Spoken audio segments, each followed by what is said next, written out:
In an encampment, the cook is waking everyone up with the banging of his pan, which makes most of the soldiers rise from their beds, including one Encrid, who has been causing a lot of trouble for everyone, so he was demoted to squad leader for a bunch of dumbasses. Shortly after, an attack begins, and even if Encrid does not have any special abilities, he got here with his endless training, and this is why now he is able to put up a fight on the battlefield. Even if he can down 1 or 2 men, eventually he is put to the ground, as he holds no talents, and he knows that his dream is out of his reach for someone so untalented. Tons of people die around him as he tries to grab his sword, which makes him recoil. He thought that even if everyone around him mocked him for trying to achieve his dream, as long as he had his blade, he could manage somehow. Now though, the dream of becoming a knight is removed from his mind, as he can only think about his imminent death. Even this was pathetic. So that means the people who were praying for his downfall got their wish. As his mind drifts to the abyss, he sees a blue flame standing in front of him, and in a few moments he awakes again, in the same bed that he did today. He thinks that this was a dream, but when the soldier next to him says the exact same thing he did in the dream, he wonders if it truly was just that, and a sense of déjà vu envelops him. He has no choice but to go back to the battlefield, where the same fate meets him again and again. The 4th time this happens, he starts questioning everything, as he can still feel the enemy's piercing sword in his neck. It felt hot, and the pain was unimaginable. He observes the battle closely, and comes to the realization that this day keeps on repeating. But now he knows what will happen to him, and he refuses to give up. The enemy comes at him with a perfect stab, in positioning and everything. This is the 17th time he sees his own death coming straight for him, and he cannot do anything about it like he hoped before. If only he trained in the sword better, put more effort into it, and worked a little bit harder. Perhaps he wouldn't have to suffer and die like this if he did. As he lays in the world between life and death, the blue flame appears again, this time captured in a lamp, and someone on a boat asks if he really thinks that. He should just try to struggle and feel it properly, and then he should give up. He should fully feel the despair of an immovable object in front of him. Encrid becomes enraged as he hears this, and determination fills his eyes. He is already awake when the cook wakes them up, and he immediately tells the guy next to him, Rem, that he has a bug in his boots. When he looks, he actually finds it, and after crushing it, he asks if he put it in as a sort of prank or something. Encrid explains that he saw it crawl in his boot earlier. This is his 18th time seeing that bug, making him wonder, how many more times will he see it before this nightmare ends? Since he was young, he chose to wield the sword and learned swordsmanship from a returned mercenary that came to his village. The first spark of his dream came from him, as he congratulated him for being so good, to the point where he fully believed that he could become a knight. That's when Encrid began to dream. Someone like him, a true knight. The knights are people who can slay thousands on their own and change the flow of battle in an instant. They are incredible heroes that everyone respects. Like any child, he thought that he could become the knight who can finish a war, the knight of the end, which was the protagonist of a song he heard from a wandering minstrel. That is when he decided that he wanted to be the main character too,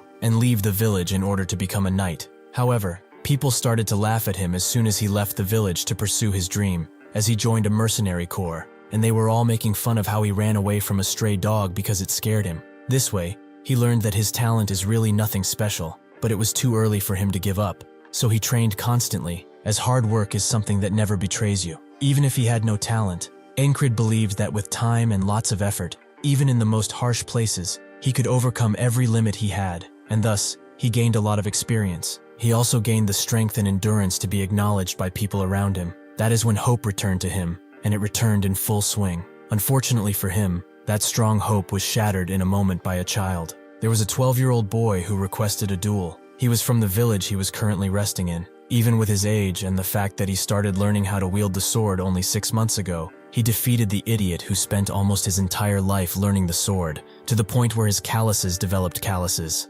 Despair started to befall him. Was his work all in vain? Is there really no way out of being untalented? Encrid truly wanted to be a knight, and even if everyone laughed at him for it, saying that it was a hopeless venture, he refused to give up. He spent a lot less time eating and sleeping and started to swing and swing until the sun started to rise and he was completely out of stamina. Even if he hit the tree with tons of attacks, all he could get out of it was a couple of cuts. That's when he thought that even if he could not become his dream, he could at least become an experienced soldier. He screamed out at the unfairness of the world and continued to swing, as this was all he could do. 3 years later, in the present, he is in the Cyprus division, with the 4 companies, the 4 platoons, and below that, the 4 squads. Encrid became the squad commander of a second-rate squad, the best position he could achieve after his manic training. Still, it's much better than being a mercenary, as he is a soldier of the kingdom after all. Encrid walks up to one of his squad members named Jackson and tells him to do his morning duty for him, as he has to do something.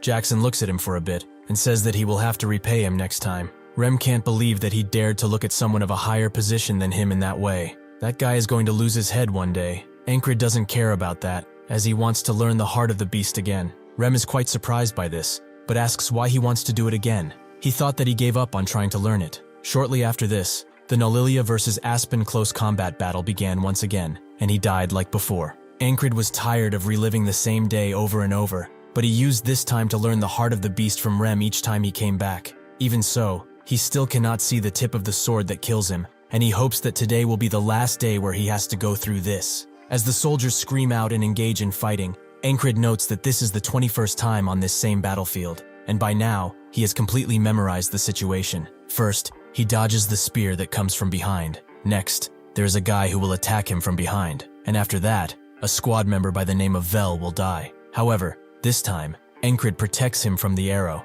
and from the rampaging soldier that is coming to kill him. His plan finally worked. As before, even if he blocked the arrow, he would still die. Today is the first time he has survived. What is left now is to kill the bastard who will stab him in the neck and whom he meets even if he tries desperately not to. This bastard has stabbed him in the same spot 20 times, but this time it will be different. He will see his blade. He will survive. Rem told him that since he always closes his eyes when something dangerous comes his way, he is left vulnerable, and to prove his point, he aimed an axe at his neck. He told him that he needed to be brave and not easily agitated. He has to become a bastard who does not know about death, like a beast who is fighting with everything it has for survival. That is the heart of the beast. Encrid wonders if he is afraid of death, but he has felt it too many times for that to be true. Death is his friend, as it makes him stronger. For the first time, he manages to dodge his impending doom, and his heart starts to beat out of his chest. He is extremely happy with this, and tries to retaliate, but the expert swordsman in front of him uses a skillful technique and stabs him in the neck once again, ending his life. The boatman greets him again, and says that on this day, he will only feel pain and despair, so he should give up and get on the boat. He should acknowledge himself as weak and be at ease in the afterlife. Unfortunately for him, the boatman has picked the wrong person to challenge, as Encrid refuses to go with him, and gives up as he finally sees the tip of the sword he thought impossible to see. Even if it takes him 100 days, he will get out of this loop. Eventually, Encrid arrives at the 33rd time he is on the battlefield, and now he can clearly see the first attack that ended his life so many times. But even if he manages to dodge it, he cannot dodge the next one, as his enemy is way too fast, so he falls to the ground, and another death is counted. In his time as a mercenary, he took up a few quests for monster subjugation. It's not like he really wanted to, but he just came to a random village where he was asked to help. The reason he decided to help them was because of his dream, as protecting the weak is what a knight does after all. His reward for doing all of that work was a charm, something extremely cheap for how much he risked his life. But the village elder told him that this would grant what he was desperately wishing for. So Encrid wonders now if this is why this day keeps on repeating, just so that he can become a knight. He isn't dead yet, and tries to get up, but the soldier notices and says that he will show him some mercy, since he must be in a lot of pain. Encrid knows that this is just a facade, as this bastard is just a monster who enjoys stabbing people. He wakes up in his bed once again and tells Rem that he put a bug in his boot, which he is very mad about, as he didn't expect a squad leader to be so annoying. Encrid tells him to stop talking and come outside, as he wants to learn the heart of the beast again. When they go and do that, Encrid is able to accurately dodge Rem's incoming attacks, which surprised him, as he didn't expect the skin of his heart to get so thick. Encrid says that he just trained, but Rem notes that this technique takes time to learn. There is no way that his family technique could be taught to someone else so easily, but he does not know that Encrid has gone through hell and back with it, and the sensation of impending death he felt each time made him much more proficient in it. He tells him that he probably got it by chance, but he wants to spar now, which Rem is pleasantly surprised by and accepts. Even if he masters the heart of the beast, he will just get killed because he cannot land a single strike against that bastard. He continues to dodge Rem's incoming attacks because he doesn't possess any good attack techniques. He only knows one, which is the Valen mercenary sword technique. It's quite anomalous, and it was made by someone named Valen. As the name implies, it's a technique that some speak ill of, and others call it a petty trick. Even so, he has something else he wishes to try. He tries to imitate the stab of his murderer, and he does so pretty well, but Rem can easily throw his sword away with sheer force. Still, for a moment he imitated that stab perfectly. Since he died to it more than a few times, his body remembers it well. Rem says that among what he showed him in this spar, that stab was the most decent, but he should put more impact into it. He tries to explain it the best he can, but he isn't really that smart. So he just says that he shouldn't doubt his attack and put everything into it, to the point where he can already see the enemy in front of him dead. That way, he shouldn't lose grip on his sword. Encrid thinks that this was a horrid explanation, but he got it. The difference between his stab and that bastard is that he is not confident in his blade. He must do like he does every time he kills him, stab with the intent to kill the person in front of him. He tries to do it again but fails, resulting in his death. Even if he has to do it a step at a time or even a quarter of a step, he will advance no matter what. The days continue to pass as he trains and dies. The 11th day, the 123rd day, but finally, on the 124th day, he lets out a strike that Rem has no choice but to dodge, which he calls him crazy for, as he puts so much force into that attack that blood is coming out, and his smile really isn't helping his image. But Encrid couldn't care less, as he has finally mastered that bastard stab technique. The first time he tried this technique, he managed to graze the soldier's head, but even if he failed and was stabbed again, he did not blink and didn't even let go of his sword. The soldier said his usual line, that this is mercy, but Encrid promised him that tomorrow he was going to die. This made the soldier smile, as the dead have no tomorrow, but he does not know. This time Encrid crushes the bug before it goes into Rem's boot and tells him to take his guard duty, making Rem wonder when he became so pushy. This marks the 125th day of the loop. He tells someone called Big Eyes to get him some shin armor, a shield, and a dagger, as he will pay for them later. Big Eyes reluctantly accepts, but he tells him that he is doing it only because he trusts him. Rem comes from behind and notes that the squad commander is becoming a little pushy, but Jackson says that they always push their tasks to him, so this is just revenge from his side. Rem doesn't know what to say, but he's acting weird, like he is extremely tense. As Encrid trains, he thinks that every time he dies, he feels a lot of pain, and his mind starts to wander. What if he never wins, even after tens of thousands of tries? What if he can find another way to escape and survive? Would he wake up the next day or still end up in this loop? He is much stronger than before. Isn't that worth something? Shouldn't he be content with what he has? But he steels himself once again. Giving up was never an option. He has to surpass the wall put in front of him no matter what. By learning how to stab efficiently, he proves that he won't abandon the blessing that he was given. With his mind more made up than ever before, he equips all of the equipment he needs and thinks about only moving forward.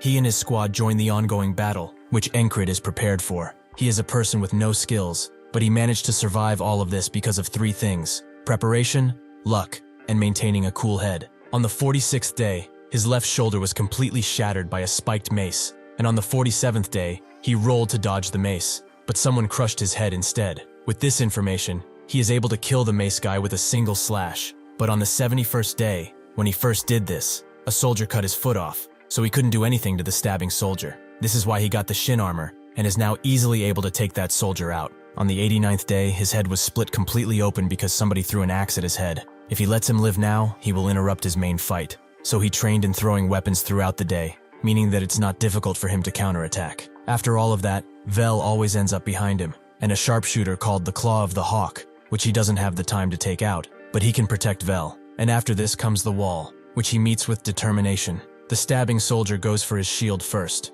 which he breaks, letting Encrid dash away. As dodging and stabbing won't give him any chances of winning, strategies like this serve him much better. This guy is just a regular soldier, but he is strong, at the level of a prodigy almost. But there is one thing he lacks: real fighting experience. Encrid uses this to his advantage and headbutts him before using the Valen mercenary technique. He gathers some dirt in front of his boot and throws it in the eyes of the stabber, allowing him to finally have the upper hand. But the stabber becomes mad at this provocation and goes for Encrid's neck, who knows that he had to dodge and does so expertly. This makes the both of them stand behind each other, and as the stabber goes for another attack, Encrid now knows everything about that stab, so he hits his sword in such a way that it completely shatters. At the same time, the Claw of the Hawk aims and shoots another arrow. Encrid now has the complete advantage and prepares to stab the bastard with his own technique, but that arrow moves straight for him. That's when one of Rem's axes flies through the air and breaks it, just in time for Encrid to finish his revenge. Rem wishes to go for that bastard, but he doesn't have enough time. As the battle rages on, Encrid enjoys his victory, and as the stabber crouches down while bleeding out, Encrid raises his sword in the air, as this is mercy. With that, he cuts his head off, and finally breaks through the wall that was put in front of him. Suddenly, he is attacked by a strange being and sent flying, which the others identify as a frog. The frog person notes that he spent quite a bit to raise this one, but to think that he would be defeated by a weakling, well, it doesn't really matter, as he will die now. Before he can strike Encrid one last time, Rem comes in clutch and starts fighting the frog person with everything he has, both of them emanating the spirit of a warrior. At the same time, one random soldier tries to kill the incapacitated Encrid, but Jackson quickly decapitates him. Rem and the frog person back away from each other, and Rem says that if he wishes to kill the squad commander, he has to go through him first. The frog person is surprised that he isn't the commander, and Rem thinks that the frog people are a warrior race, born to be on the battlefield. He is either going to have to burn him with magic, or pierce his heart. The frog person doesn't understand why someone like the man in front of him is on this battlefield. To kill him, he will have to put his life on the line, which he doesn't think is worth it, so he just backs away. As Jackson escorts Encrid out, the others help him along the way by killing any attackers, and they eventually get the order to retreat, which Encrid hears, meaning that finally, he has survived this day. He goes back to the land between the living and the dead, with the boatman telling him that he managed to survive, but this is all he can do because he will not be able to go through the walls that will keep appearing in front of him. His fate is filled with despair, so he should just give up now. Encrid slowly gets up and says that for him, walls do not exist to stop him. They exist to be overcome. The boatman likes his attitude, and so he will wait for the moment when those eyes filled with hope will completely lose their light. With that, Encrid awakens in the infirmary tent, and Rem, who is beside him, says that he has been sleeping for 2 days. He was actually the one who saved him from that frog bastard, so he better be thankful. Encrid didn't know that he was hit by a frog. It's amazing that he managed to live. Rem explains that his bones are not broken, but his head was shaken up pretty badly, so he does remember that they are best friends, right? Encrid notes that he never said they are friends, calling him a noble hunter, which makes Rem shut him up, as he can't just blurt out people's secrets without a thought like that when he has nothing to do with it. Anyway, Encrid is glad that he was able to get out of that loop alive after so many days. Later, Big Eyes, real name Crace, comes to the infirmary, as he wants payment threefold, as he also paid for getting him in here. Encrid wondered why he was in the infirmary when soldiers like him would be left to tend to themselves. To lower the price, Encrid asks where he was when the battle started, as he didn't see him anywhere. Crace says that he will give him a special discount if he shuts up, which he accepts. Much later, Jackson comes around and hands him some medicine that he will apply twice a day, in the morning and evening, but he shouldn't ask how he got it. Encrid notices that this is the ointment he always uses, which is surprising since Jackson doesn't share his personal items at all.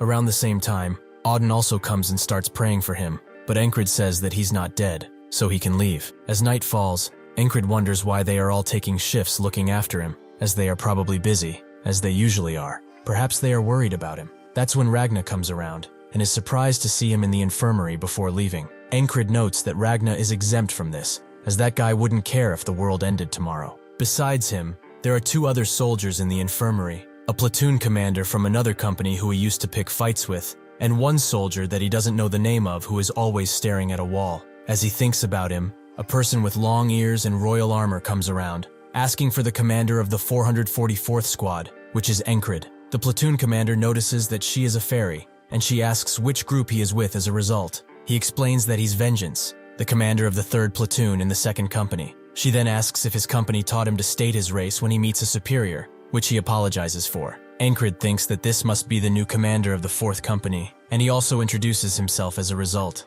She has heard that he is leading his difficult squad quite well, so she looks forward to his future contributions. With that, she just walks away, confusing Encrid. But she suddenly stops and asks the young soldier who is in the infirmary what his name is. It takes him a while to say it, as he comes up with the name of Krang, but even Encrid notices that he just made it up. His attitude in front of a superior is bad too. Is he a noble of some sort? The woman just looks at him and leaves. Late at night, Encrid feels almost no pain, and he can put some strength into his body, meaning that he should resume training. Vengeance asks where he is going, and when he reveals that he is going to the training area, Vengeance calls him an idiot, as he shouldn't act tough when he is the lowest ranking soldier there is. Encrid eventually finds a quiet spot and recalls the past battle, as it was one of the few useful methods he spent tons of cash on in order to learn. First, he thinks about what would have happened if his attack had failed. Perhaps it's not a good idea to put all of his strength into one attack, but if that attack fails, he dies anyway. If Rem's attacks were lethal, after he stabbed his sword with all of his might,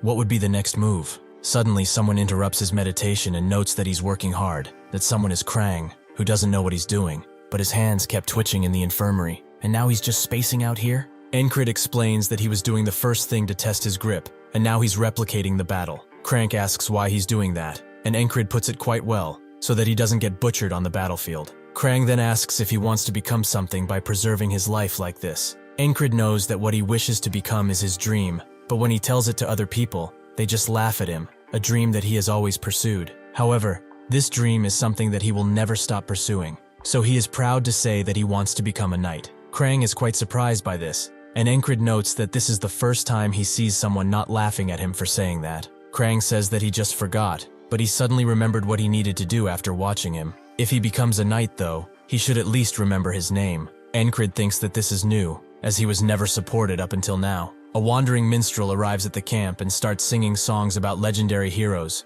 while Vengeance wants his morning rations to come already. Because of all of this, Encrid decides to take a walk, where he meets with Jackson, who asks how his injuries are doing. He says that because of the medicine he has been doing well. He's quite thankful for it. Jackson tells him to come back already if he's thankful. Later that night, Krang wishes him a good night, and he does the same, making Vengeance say that they should just marry each other if they are so close. As he drifts off to sleep, Encrid thinks that this was a day with nothing important in it. When he wakes up, the minstrel is still singing about Cyprus, and Vengeance is once again complaining about the food, just like yesterday. That's when Encrid gets it, and as he walks outside in the same spot, Jackson once again asks how his injuries are. When Encrid responds the same way, and Jackson answers the same way, his suspicions are confirmed, and a vision of the boatman comes to mind. While he was sleeping, he died without even noticing. He died like a dog, without even knowing it. But now he's even more determined to overcome this challenge. As night falls, Encrid wonders who killed him and why, as the enemy isn't able to go through their defenses so easily,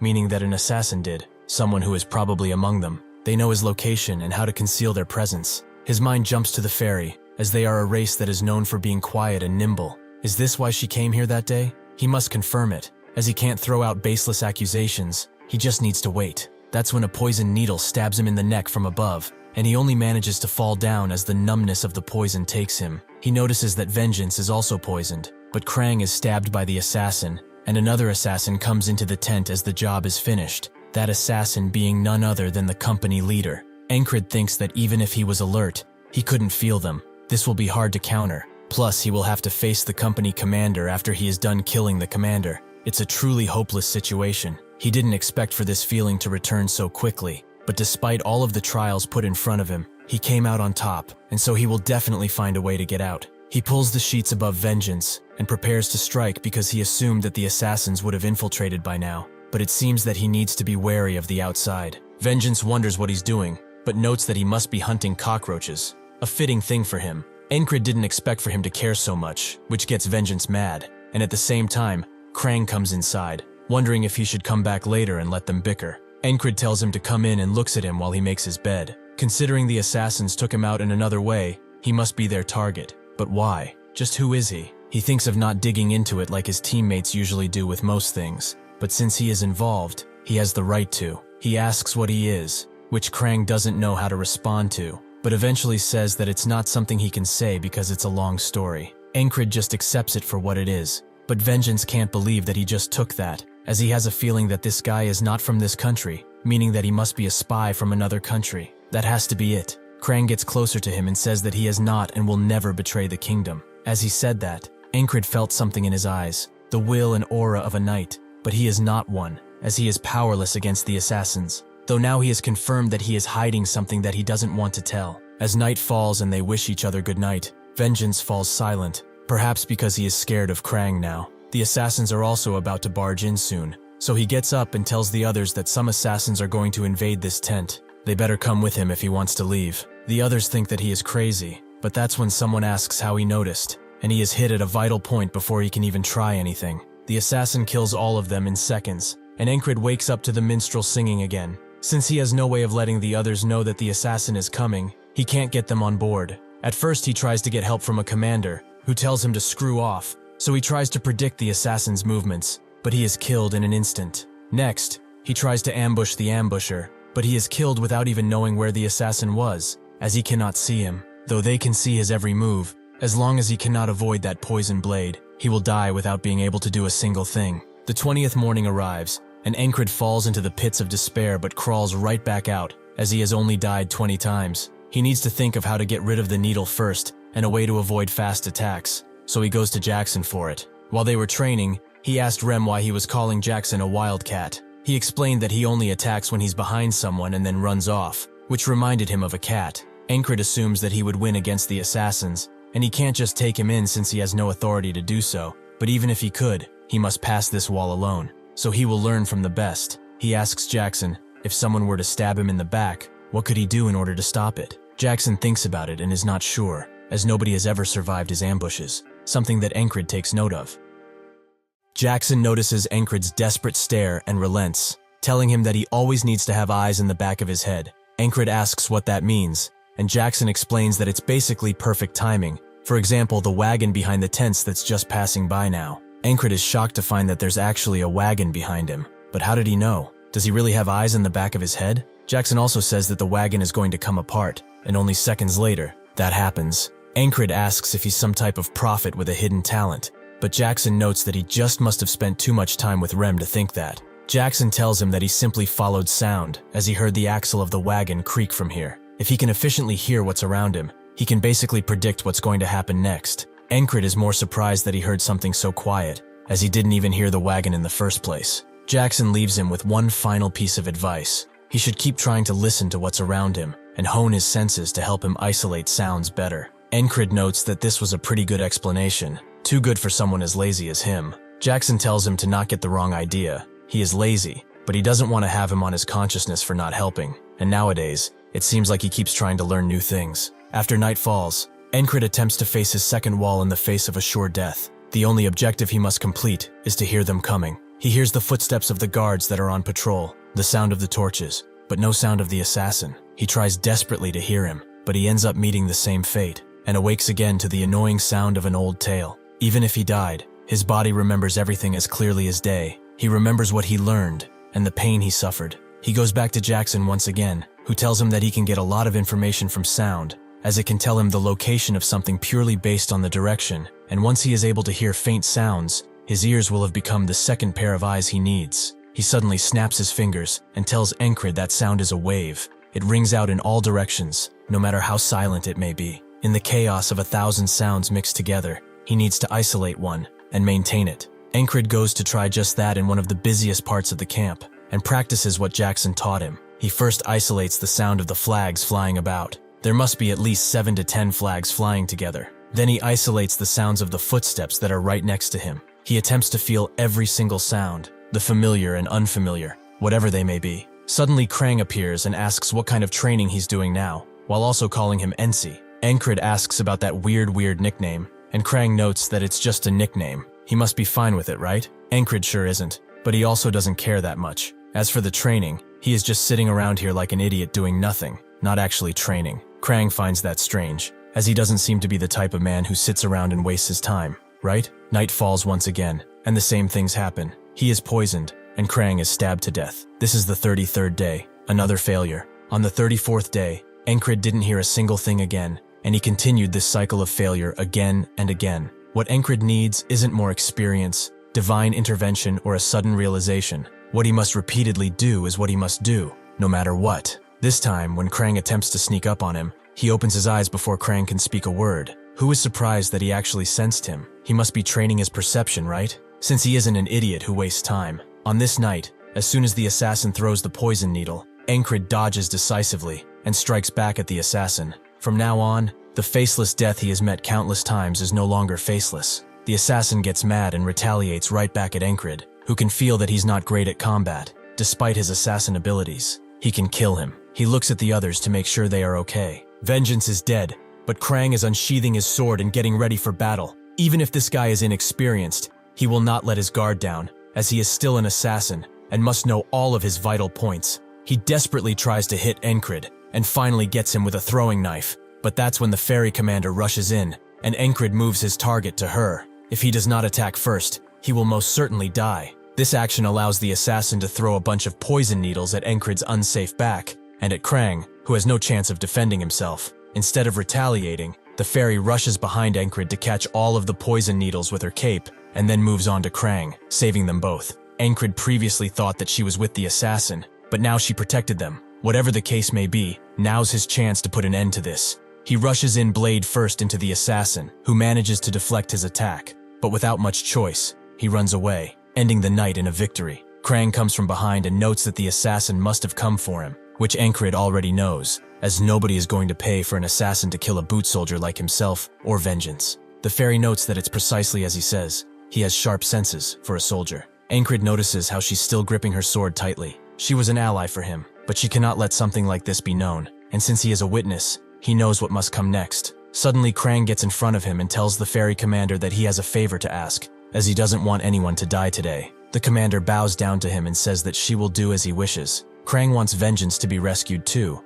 as he can sense that he's not dead, and the commander confirms that with a little antidote, he should wake up soon. Encrid thinks that she must be knowledgeable about antidotes, and Krang moves on to cleaning up this mess, as it's going to be a bother if people find out assassins were in the camp. Encrid notes that nobody will be suspicious of anything if there is nothing left, which he has an idea for. Eventually, they burn down the entire tent, and people rush with water while they confirm that only 2 survivors remain out of the 3. With this, the traces of the assassins have been removed, and Krang will take care of anything else. He and the commander walk away from the camp in the dead of night, with the commander noting that if that squad leader hadn't slowed the assassin down, he would have died. Did he perhaps change his mind because of him? Krang confirms it, as that man is just too interesting. He has been trying to avoid something like this, but when he thinks about him, he just can't feel anything else. He must have rubbed off on him, but the next time they meet, they will do so in their respective roles. Inside Encrid's mind, the hollow scythe of the Reaper disappears, though the boatman comes around and says that he will meet death again in the future.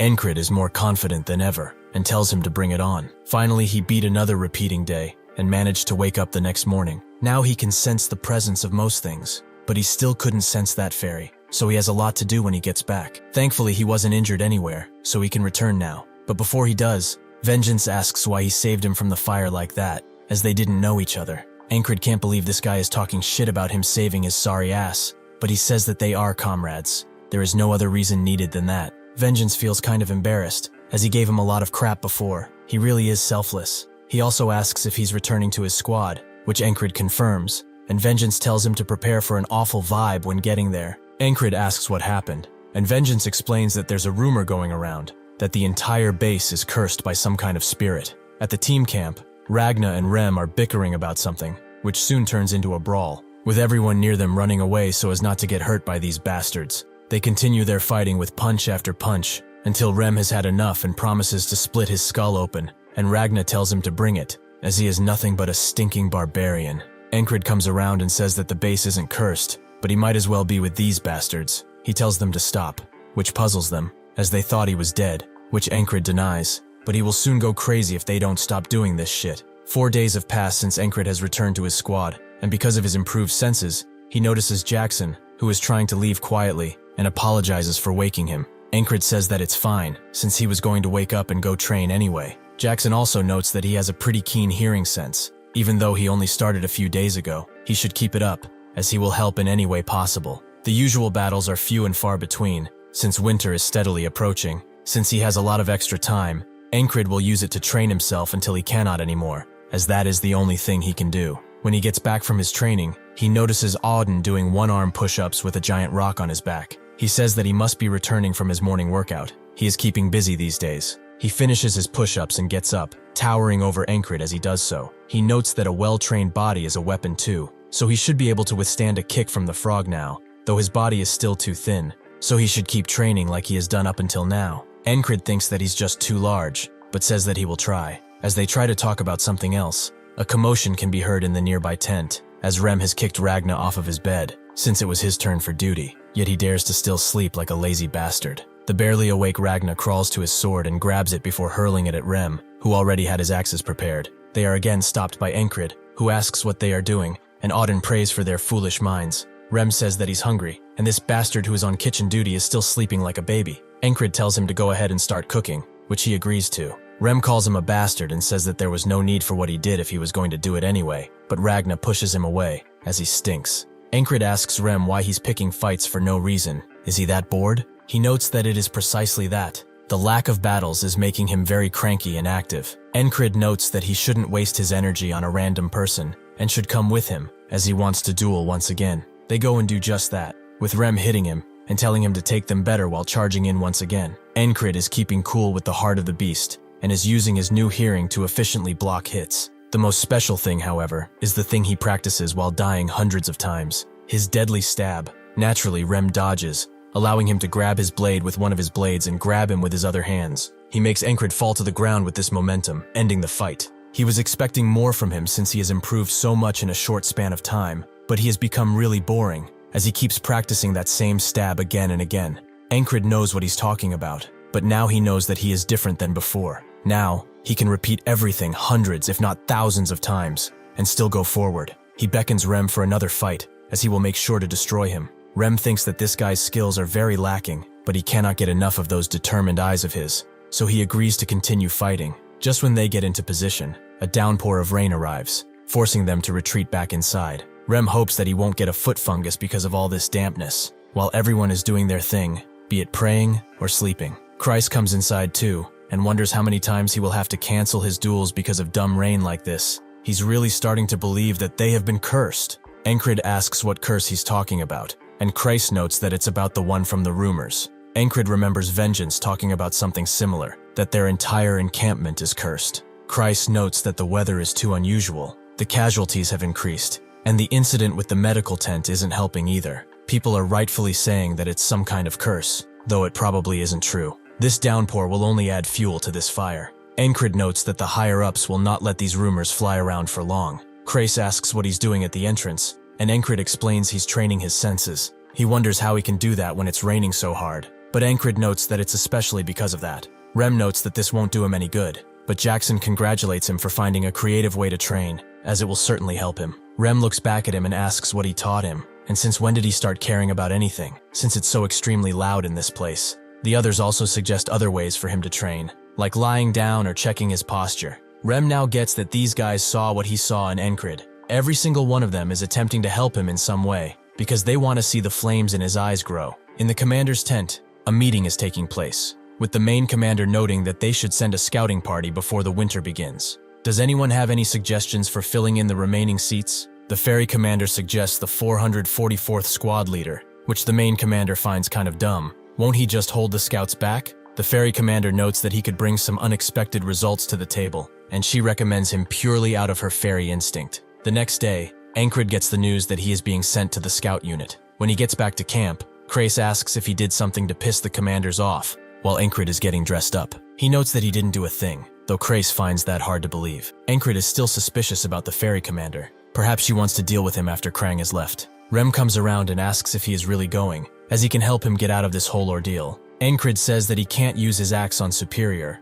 like he unusually does, but Rem notes that he wouldn't tell him to do something so harsh. Encrid tells him not to actually do it while he's gone, as he has a history of doing stuff like that. Auden starts praying for him constantly, and Ragna offers himself to go in his stead. Encrid appreciates it, but the second he leaves the camp, he is bound to get lost, which the others agree with. Jackson explains that since he is going to the tall grass fields, he should pay attention to the changes in the grass noises. That's how he can spot an ambush from a mile away. Rem screams at him to stop teaching him weird, sneaky stuff, making Encrid wonder if it's alright to leave these guys here, as they will constantly fight. However, there's nobody better suited for this job. After he enlisted, because of his not-so-great skills, he was constantly moved around and filled in for others. The one place he ended up being useful in was right in this camp, as even on the day he came to their doorstep, they were fighting, but he was able to somehow control these miscreants. Encrid tells them that 'tis fine, and Rem wonders if he's brave or dumb. Jackson notes that he should be thanking him, as he would be the one with a hole in his heart by now,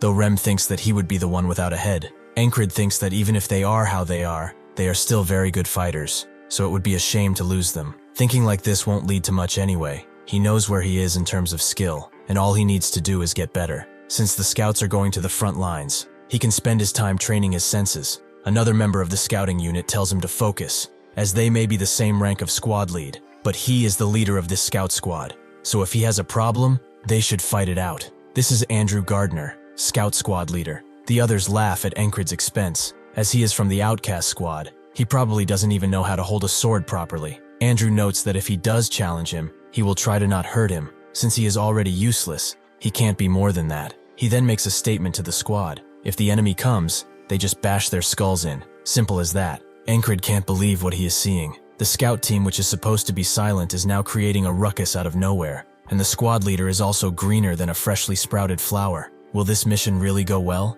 Eventually, one of them finds some tracks, which Andrew recognizes as new tracks, so they should follow them and have themselves a succulent meal. Encrid can't believe his stupidity. As news travel in a group of 20, is he seriously going to fight that many? Someone next to him starts laughing, as that's not a new track, is a gazelle. He begins talking with Encrid, noting that the squad leader is kind of obnoxious. Isn't he? This is Henri, a member of the squad. Previously, he was a hunter in a mountain town, and he seemed to not care much about the squad leader. He struck up a conversation with Encrid, and they soon became acquaintances. Henry talked about the basics of hunting, which he found pretty useful. He notes that animals have separate paths they walk on in these fields. He will tell him more tomorrow. Because of the leader's incompetence, they spent the whole night searching for invisible news, and the scout squad's day was wasted. While trying to sleep, Encrid can hear Andrew bickering with himself, as he must get some results. Anything. The next morning they arrive at a grassy palace, which Andrew recognizes as Green Pearl, or the uselessly tall grass field, as he likes to call it. He tells everyone that they will cross this grass and find the enemy scouts,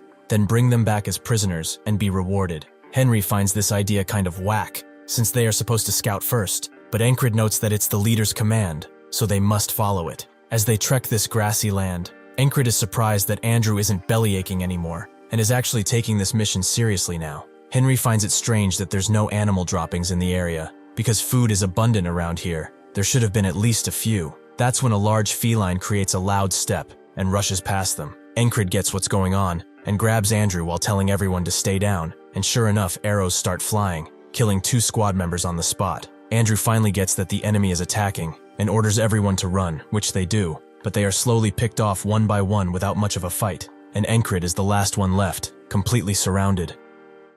By using Jackson's listening technique, Encrid is able to get quite far from the ambushers and even dodge some arrows, but unfortunately for him, the enemy attacks from all directions, so he dies, while thinking that they must avoid this spot. He tries to tell everyone not to go in there, but Andrew calls him a crazy bastard, and threatens to beat him up if he keeps talking crap. Since nobody will listen, perhaps he has to make his way out of this place alone. With that in mind, he tries to run in a different direction at the moment of the attack, but the enemies still get him. Since Encrid has the power to repeat on his side, he doesn't worry, and keeps trying and trying. One time he got caught in the open by 20 crossbowmen who put him down like a rabid dog. Then after that, a squad of spearmen impaled him without mercy. Even when he managed to make it to the knight, these bastards wouldn't stop searching for him. But this allowed him to notice that their uniforms are green. They must be a squad specializing in ambushes. He surprisingly makes it out of the bush and into a large camp, where he sees something that shocks him right before getting stabbed from behind. But he doesn't even care.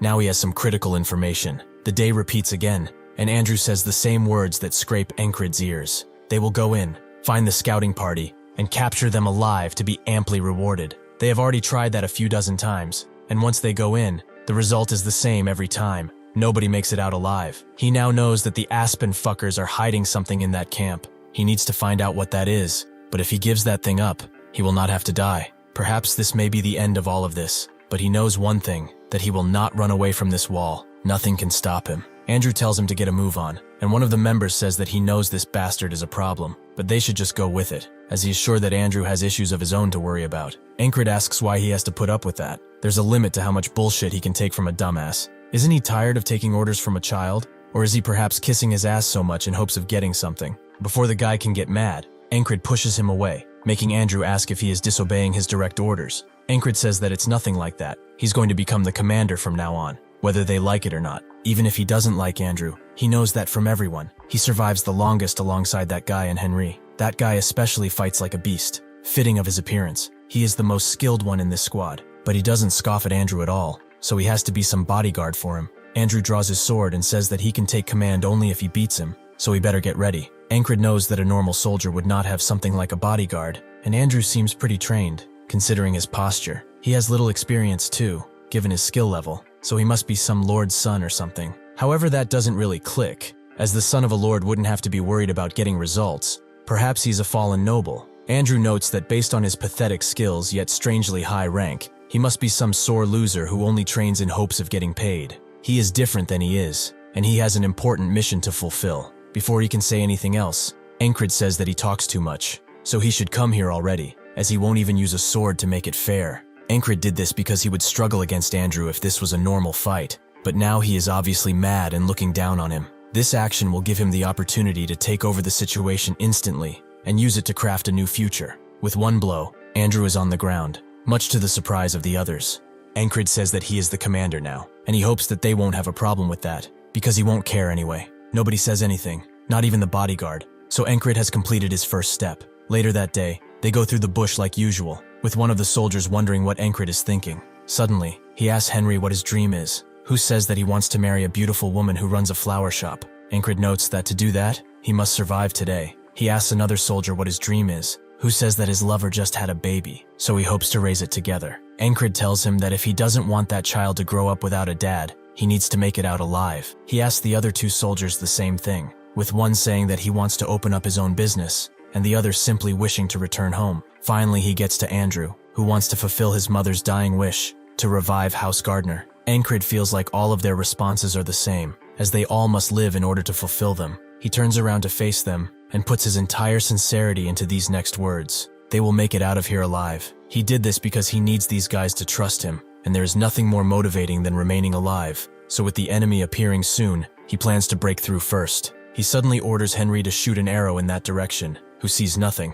but Encrid commands him to do it. So he does and hits a soldier square in the head. Everyone is surprised to see enemies around here. Encrid tells Andrew to follow him while rushing in, who does so with annoyance in his face. But Encrid is doing this to gain the upper hand in this battle, and be the ambushers. The soldiers react quickly to Encrid, but Andrew silences one, and his bodyguard protects him from behind. With these two fighters, they are able to cut a few people down, so now the 12 original ambushers have been cut down to 8. The rest are ready enough to charge in after the sacrifices of their comrades, but Encrid does not falter in his command, and commands everyone to kill everyone. With them having the upper hand, they are able to cut most of the soldiers down to size. The enemy is having a hard time locating them in a tall grass field like this one, but the main reason they were discovered first was because of this beast, an animal who was caught in human squabbles, a sign of death before, but now he is a boon, as Encrid is using it to locate the enemies. He knows that the only reason the enemy failed to spot their ambush is because of this animal, so since he has a debt to pay to it, he will make sure that it gets out of here alive.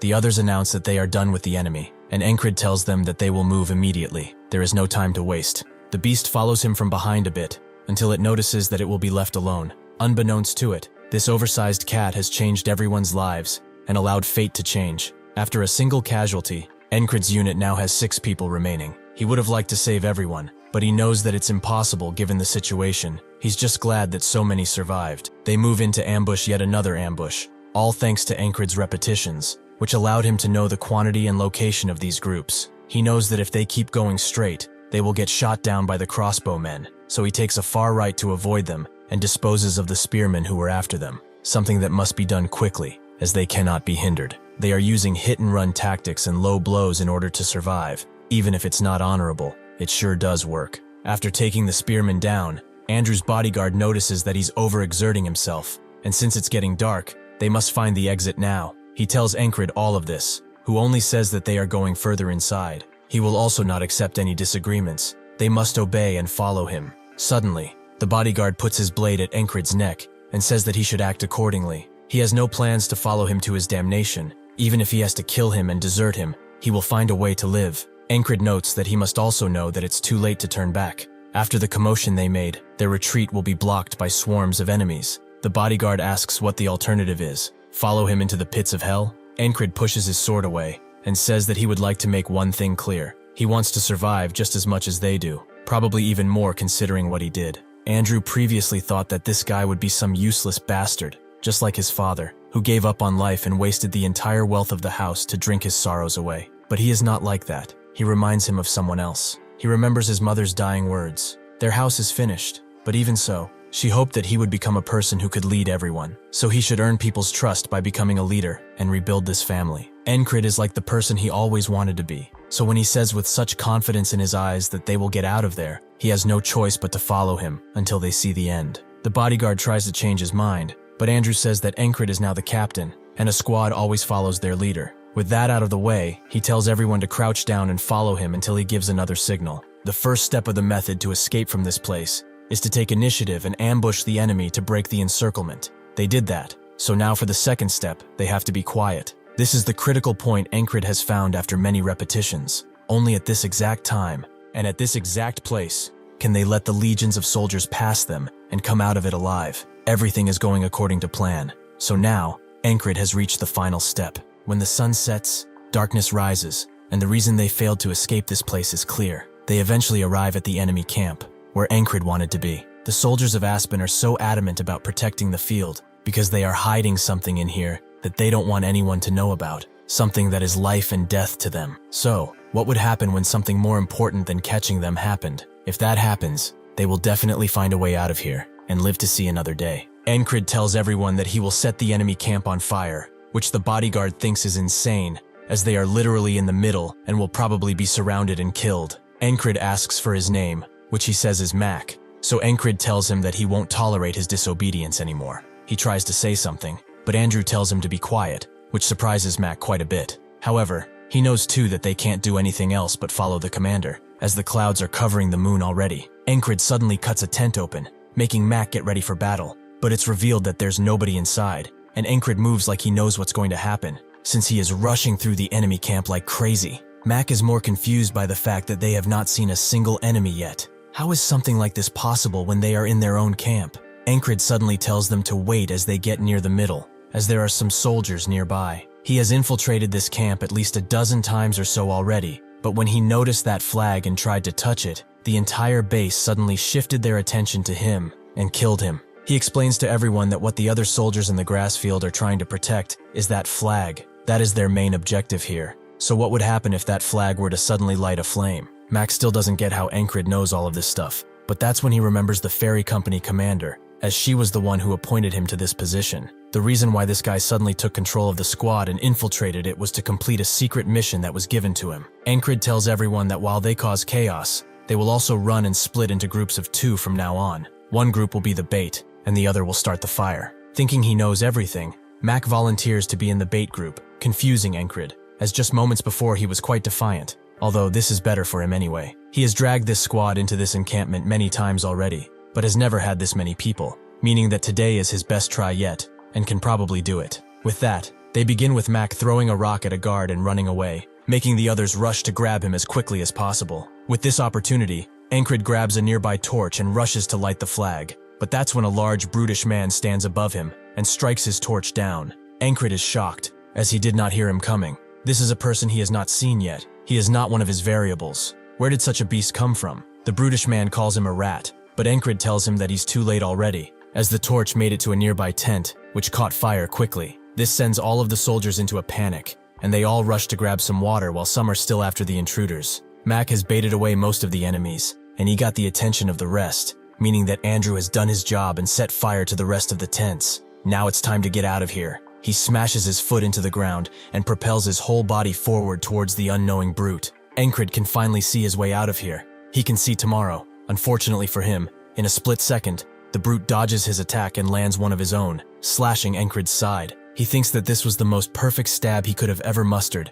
yet he didn't even make a dent in this bastard. He cannot beat him. He can't do it with his current level. He barely managed to get out of that brown hell. He was ambushed there and killed 1,000 times. He thought that he had finally passed the wall for tomorrow, but perhaps this guy was the real wall all along. If he challenges him, only death will await him. Then he will have to do all of this again, and hope that everything goes right as it did today. Suddenly, the brute's expression becomes furious, as he has seen that his opponent is laughing. Encrid refuses to give up just because of this, and fully believes that he's going to beat this guy. He has passed countless trials and tribulations before. A simple brute will not be enough to stop him. Encrid attempts to attack the brute, who expertly parries his attack and uses this opportunity to unleash a heavy lunge, something that Encrid barely dodges. But he does not stop there, as he uses his momentum to swing at his neck before making the sword land on him again. Encrid does manage to block the sword, but he can't believe how swift and precise this guy is. He tries to mitigate this difference in skill by throwing a knife after clashing once again,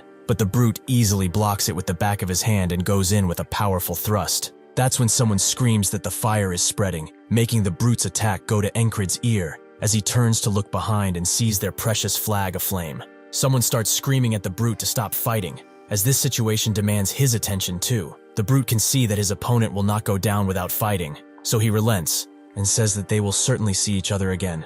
Encrid can't believe that he's backing away so easily. Perhaps he was not the true wall he thought he was before. That's not true, however. He is still someone he will have to overcome. He must improve if he wants to survive. That's when Andrew comes around and says that they have to leave now, while they still can. The brute gives Encrid one last stare, making him sheath his weapon and command everyone to retreat. They do just that, and Encrid notices that one of them has disappeared, meaning that there are only 5 left in the squad. The bodyguard asks if this is it, or will their enemies send another pursuit team after them. Encrid notes that they are busy right now, and notices that Henry is lagging behind, while some grave Aspen soldiers charge them. The squad refuses to let one of their comrades die while they are there, so they all charge the enemies and take care of them before they do the same to them. Encrid tells everyone to keep running, and Henry notes that it will be harder for those guys to follow them if they run towards the fox and snake field, making the one carrying him ask if that does not also apply to them, but Henry knows a hunter's path that not many know about. With that path, they easily evade the enemy, but they still have to trek the entire field, which, with the help of Henri, is a pretty easy task. After a while, Encrid finally sees what he has fought for the next day. They continue running until they get to the camp, where most of them fall to the ground. Encrid takes a deep breath and enjoys the fresh air of a new day. At that moment, Grey Dog's company commander asks what happened to the flag, but the mysterious figure only says that they must prepare again, and that he did not expect the Grey Dog to fail like this. The commander does not understand how this happened. The soldiers stationed in the tall grass were Grey Dog's best men, but a few measly scouts managed to get past them and set a fire before escaping. Grey Dog is an independent company with independent operational control. The name of this company comes from the Grey Dog that resides within Aspen's principalities. It has a persistent temperament, and it has a need to connect with whatever target it decides to hunt. Whether the beast is in love with its target or wants to maul their flesh slowly, the result is the same. Therefore, this company, which is named after this hound, is also called the Persistent Lovers. The commander asks Mitch Hurrier, the one Encrid fought with, if his opponent was really that strong. Mitch says that were it not for the fire, he would have killed him. Grey Dog notes that he got lucky, which is also a powerful skill. From now on, I will call him Grey Dog, because he is the commander of the company, so he deserves to be called by the company's name, and it's easier than saying every time the commander. But Mitch vows to not let him slip away again. While tending to his wounds, Encrid is still conflicted, as he did not pass the wall in front of him. He wanted to keep fighting that guy, but the situation demanded something else from him. That's when fate connects these two, as Mitch promises to kill that guy, and Encrid vows to overcome this wall no matter what. While Rem is swinging his axe out of boredom in the tent, he wonders what Encrid is doing, as there is no news of him as of late. He suddenly stops, and wonders if that bastard died. He got a lot better in a lot of ways recently, but he's still a weakling, so his dying wouldn't be that shocking. However, he actually likes this bastard, something that does not happen often, though at the end of the day, there's nothing they can do if he really dies. Ragna slowly awakes from his deep slumber and is met straight with Rem looking at him,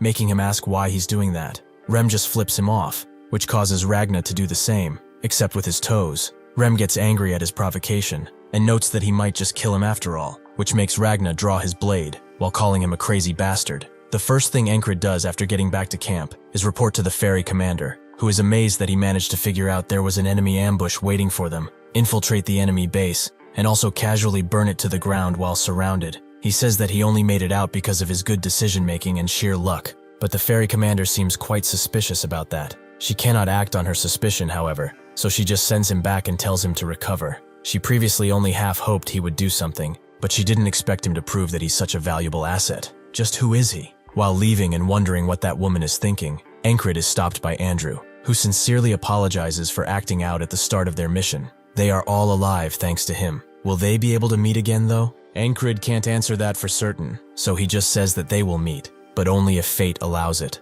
Before he leaves fully, Andrew takes one step forward and bows deeply, something that all of them do. Encrid knows that he did good. Those 4 that are bowing now are alive thanks to his decisions. But was that really the best he could do? In the end, he still lost 2 squad members, and perhaps he could have saved them too if he were stronger. Because of his repetitions, he is able to climb over his limits, and eventually he will be done with this desperate struggle and follow the path he always wanted, becoming a knight. He will use these repetitions for that cause, and to prevent them, he will get stronger. Suddenly, his deep thinking is interrupted by a bunch of soldiers screaming about a fight, and sure enough, Ragna and Rem are at it again, with both of them looking like they really want to kill each other, even if they are squad mates. Encrid never saw those kinds of expressions out of them, not in the countless times he sparred with them at least. One of the soldiers resembles them as animals at this point, and Encrid realizes that they just never had to go that far against him. This squabble gave him a goal though, to make them make these kinds of faces with him too. After deflecting Rem's attack, Ragna notices Encrid in public, and Rem tells him that he should report when he's back. Why is he hiding like a rat in a sack of corn? Encrid passes over their questions about his health and starts asking Rem about the way he blocked the attack just now, which makes Rem note that not even a few minutes in, he's already up to his antics. He better just get some sleep. Next, he tries to ask Ragna about his attack, but Ragna asks if he's really going to do this now. Encrid asks why that's wrong, but Ragna just shuts up and leaves. Encrid is quite confused by his attitude, as it seems he had something to say, but if there's a guy who will speak his mind no matter what, it's him, so he will say it eventually. The battalion commander swiftly learned of the enemy forces trying to ambush near the grass field, so he moved an entire battalion closer to it. Encrid's wounds healed significantly, and he constantly reflected on the way he fought. While having dinner, Encrid finishes first, making his squad mates ask if he can't just rest a little. He says that he will just train for a bit, making Rem note that if he continues to mess up his body like that, he will croak soon. The next day, Ragna wakes up earlier than usual, because he is awoken by Encrid's training outside. He slowly gets up, and drags his sword along while thinking about some things. He's very good with the sword, as getting stronger isn't that difficult for him. He even had a chance to become a knight at one point. However, all of that bores him to death. There is nothing he wants to do as a knight, so why would he spend his time and sweat on it?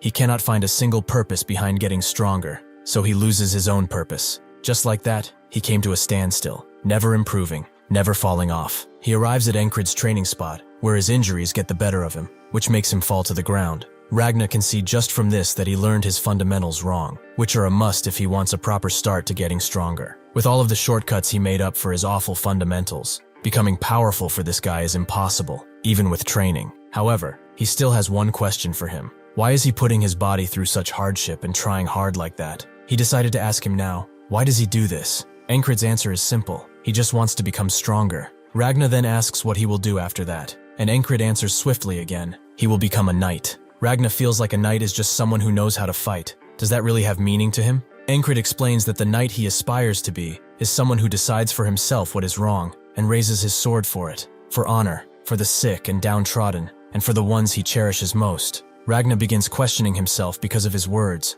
as strength really is just a tool. What is a knight then? Or better yet, what is a sword? What does he want out of this short life of his? Well, pondering it like this is dumb, so he will just walk that path himself. He gets closer to Encrid, and he comes to him with a proposition. Would he like to learn the way of the sword?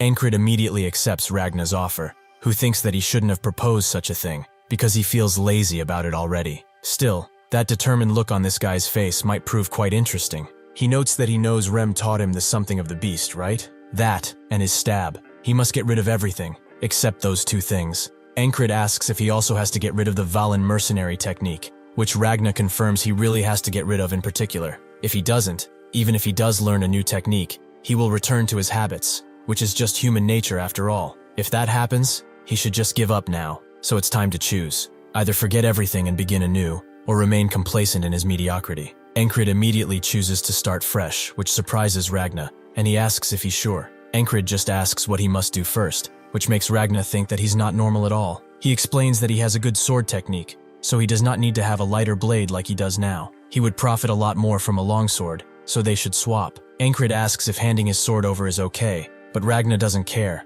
It's not that special anyway. He begins instructing him on how to wield it, and notices that he's clenching quite tightly. Encrid explains that he does it so he doesn't lose the sword, making him wonder who taught him such a thing. Encrid says that Rem did, which doesn't surprise Ragna at all, but he orders him in position and starts attacking him with full force, making Encrid have to block and see why clenching so tightly is such a bad idea. Ragna notes that it should hurt if he does that. If he stiffens up, things are going to break. He's like an old branch or something like that. Encrid wonders why all of these squad members are awful talkers. Just what is that metaphor supposed to mean? Is he perhaps saying that he's too stiff because of how much he's clenching the sword? He probably wants him to stay flexible to keep the sword from breaking, so he needs to become more malleable. With that, he begins his training in earnest, with Ragna instructing him again and again when he spots an issue. This goes on for a while, until Encrid falls and allows Ragna to think. He did not expect for things to be this bad. This guy doesn't even know the basics, which is not something that can be taught so easily. Still, Encrid refuses to give up. He slowly rises and asks Ragna to go again. Ragna can't deny his conviction and notes that they should take things slow. Baby steps are the best after all. That's when Rem arrives, and asks what they are doing here, skipping meals and disappearing like that. He asks Encrid if Ragna is giving him a hard time. Does he want him to deal with him? Encrid asks what's going on, as he's not usually dressed up. Rem tells them that they are being called, as the enemy forces are gathering in the distance. Every soldier gets ready and in position, but Ragnar wonders if teaching Encrid those things was a mistake, as he's still new and can't fight well with them. He just might die because of that, meaning that he will unfortunately have to look after him. Encrid really wanted to learn more from Ragnar. In the distance, a familiar flag flies, as the enemy approaches, and the warlock notes that this is the end for them. As soon as he says that, the entire area is covered in a mysterious and heavy fog, making people unable to see each other. That's when they all hear a certain sharp noise coming towards them, and only Encrid recognizes that they are arrows, so he tells everyone as such. But some do not have the opportunity to defend. The ferry commander realizes this is no common fog. They have been completely had. The warlock laughs in their faces, as getting this spell ready was a hassle. He had to offer the blood of tons of animals, and collect the cleanest water from the purest lakes, while also constantly casting rain spells. Once they activated this spell, it obscured all vision, and unless they get under the casting point of the spell, that being the flags, this will be a one-sided battle. This is called the Fog of Annihilation. Mitch comes next to him and sees that he's quite satisfied, which the warlock confirms. He barely managed to get this working, especially after they lost a flag. This makes Mitch think about his opponent. He has to find him and teach him a lesson in manners. Encrid dodges the incoming arrows the best he can, and someone behind him warns him to keep his head down, which he recognizes as Ragnar. The one in front of him cursing out the enemy is definitely Rem.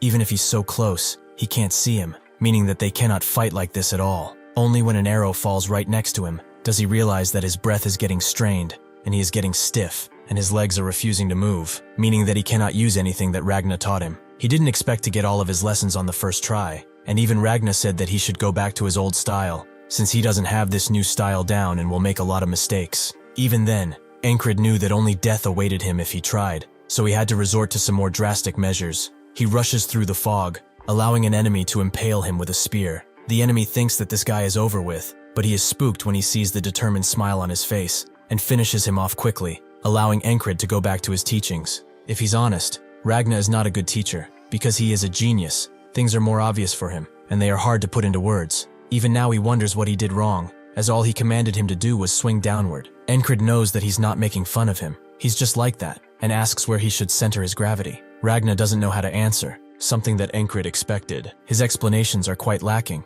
but observing and listening are his strong suits, so he will remember his stance, no matter how many times it takes. He eventually arrives back in the fight, and can deflect arrows, but he is still too stiff, and chooses to let himself die once again, so that he can continue learning. He does that until the 31st day, where he becomes capable of flexible movement. Ragnar notes that his steps have become quite fluid. Where has he learned that? Anyway, with that he should be able to learn the basics. The 3 basic attacks are cutting, stabbing, and slashing. He should use the edge of the blade for defense, and if the sword is of good quality, he can use the sides too. The shortest distance between him and his opponent is called the line of attack, so using the sword is about blocking his opponent's line while extending his. He should draw his opponent in his head the best he can, and reach out to him with the sword. The next time he goes into battle, he can easily dodge the enemy's spear that was always ending him, too easily. Unfortunately for him, 3 more await him behind, but it's fine, as little by little, he is starting to change the usual today. He successfully learns how to parry, and dies again.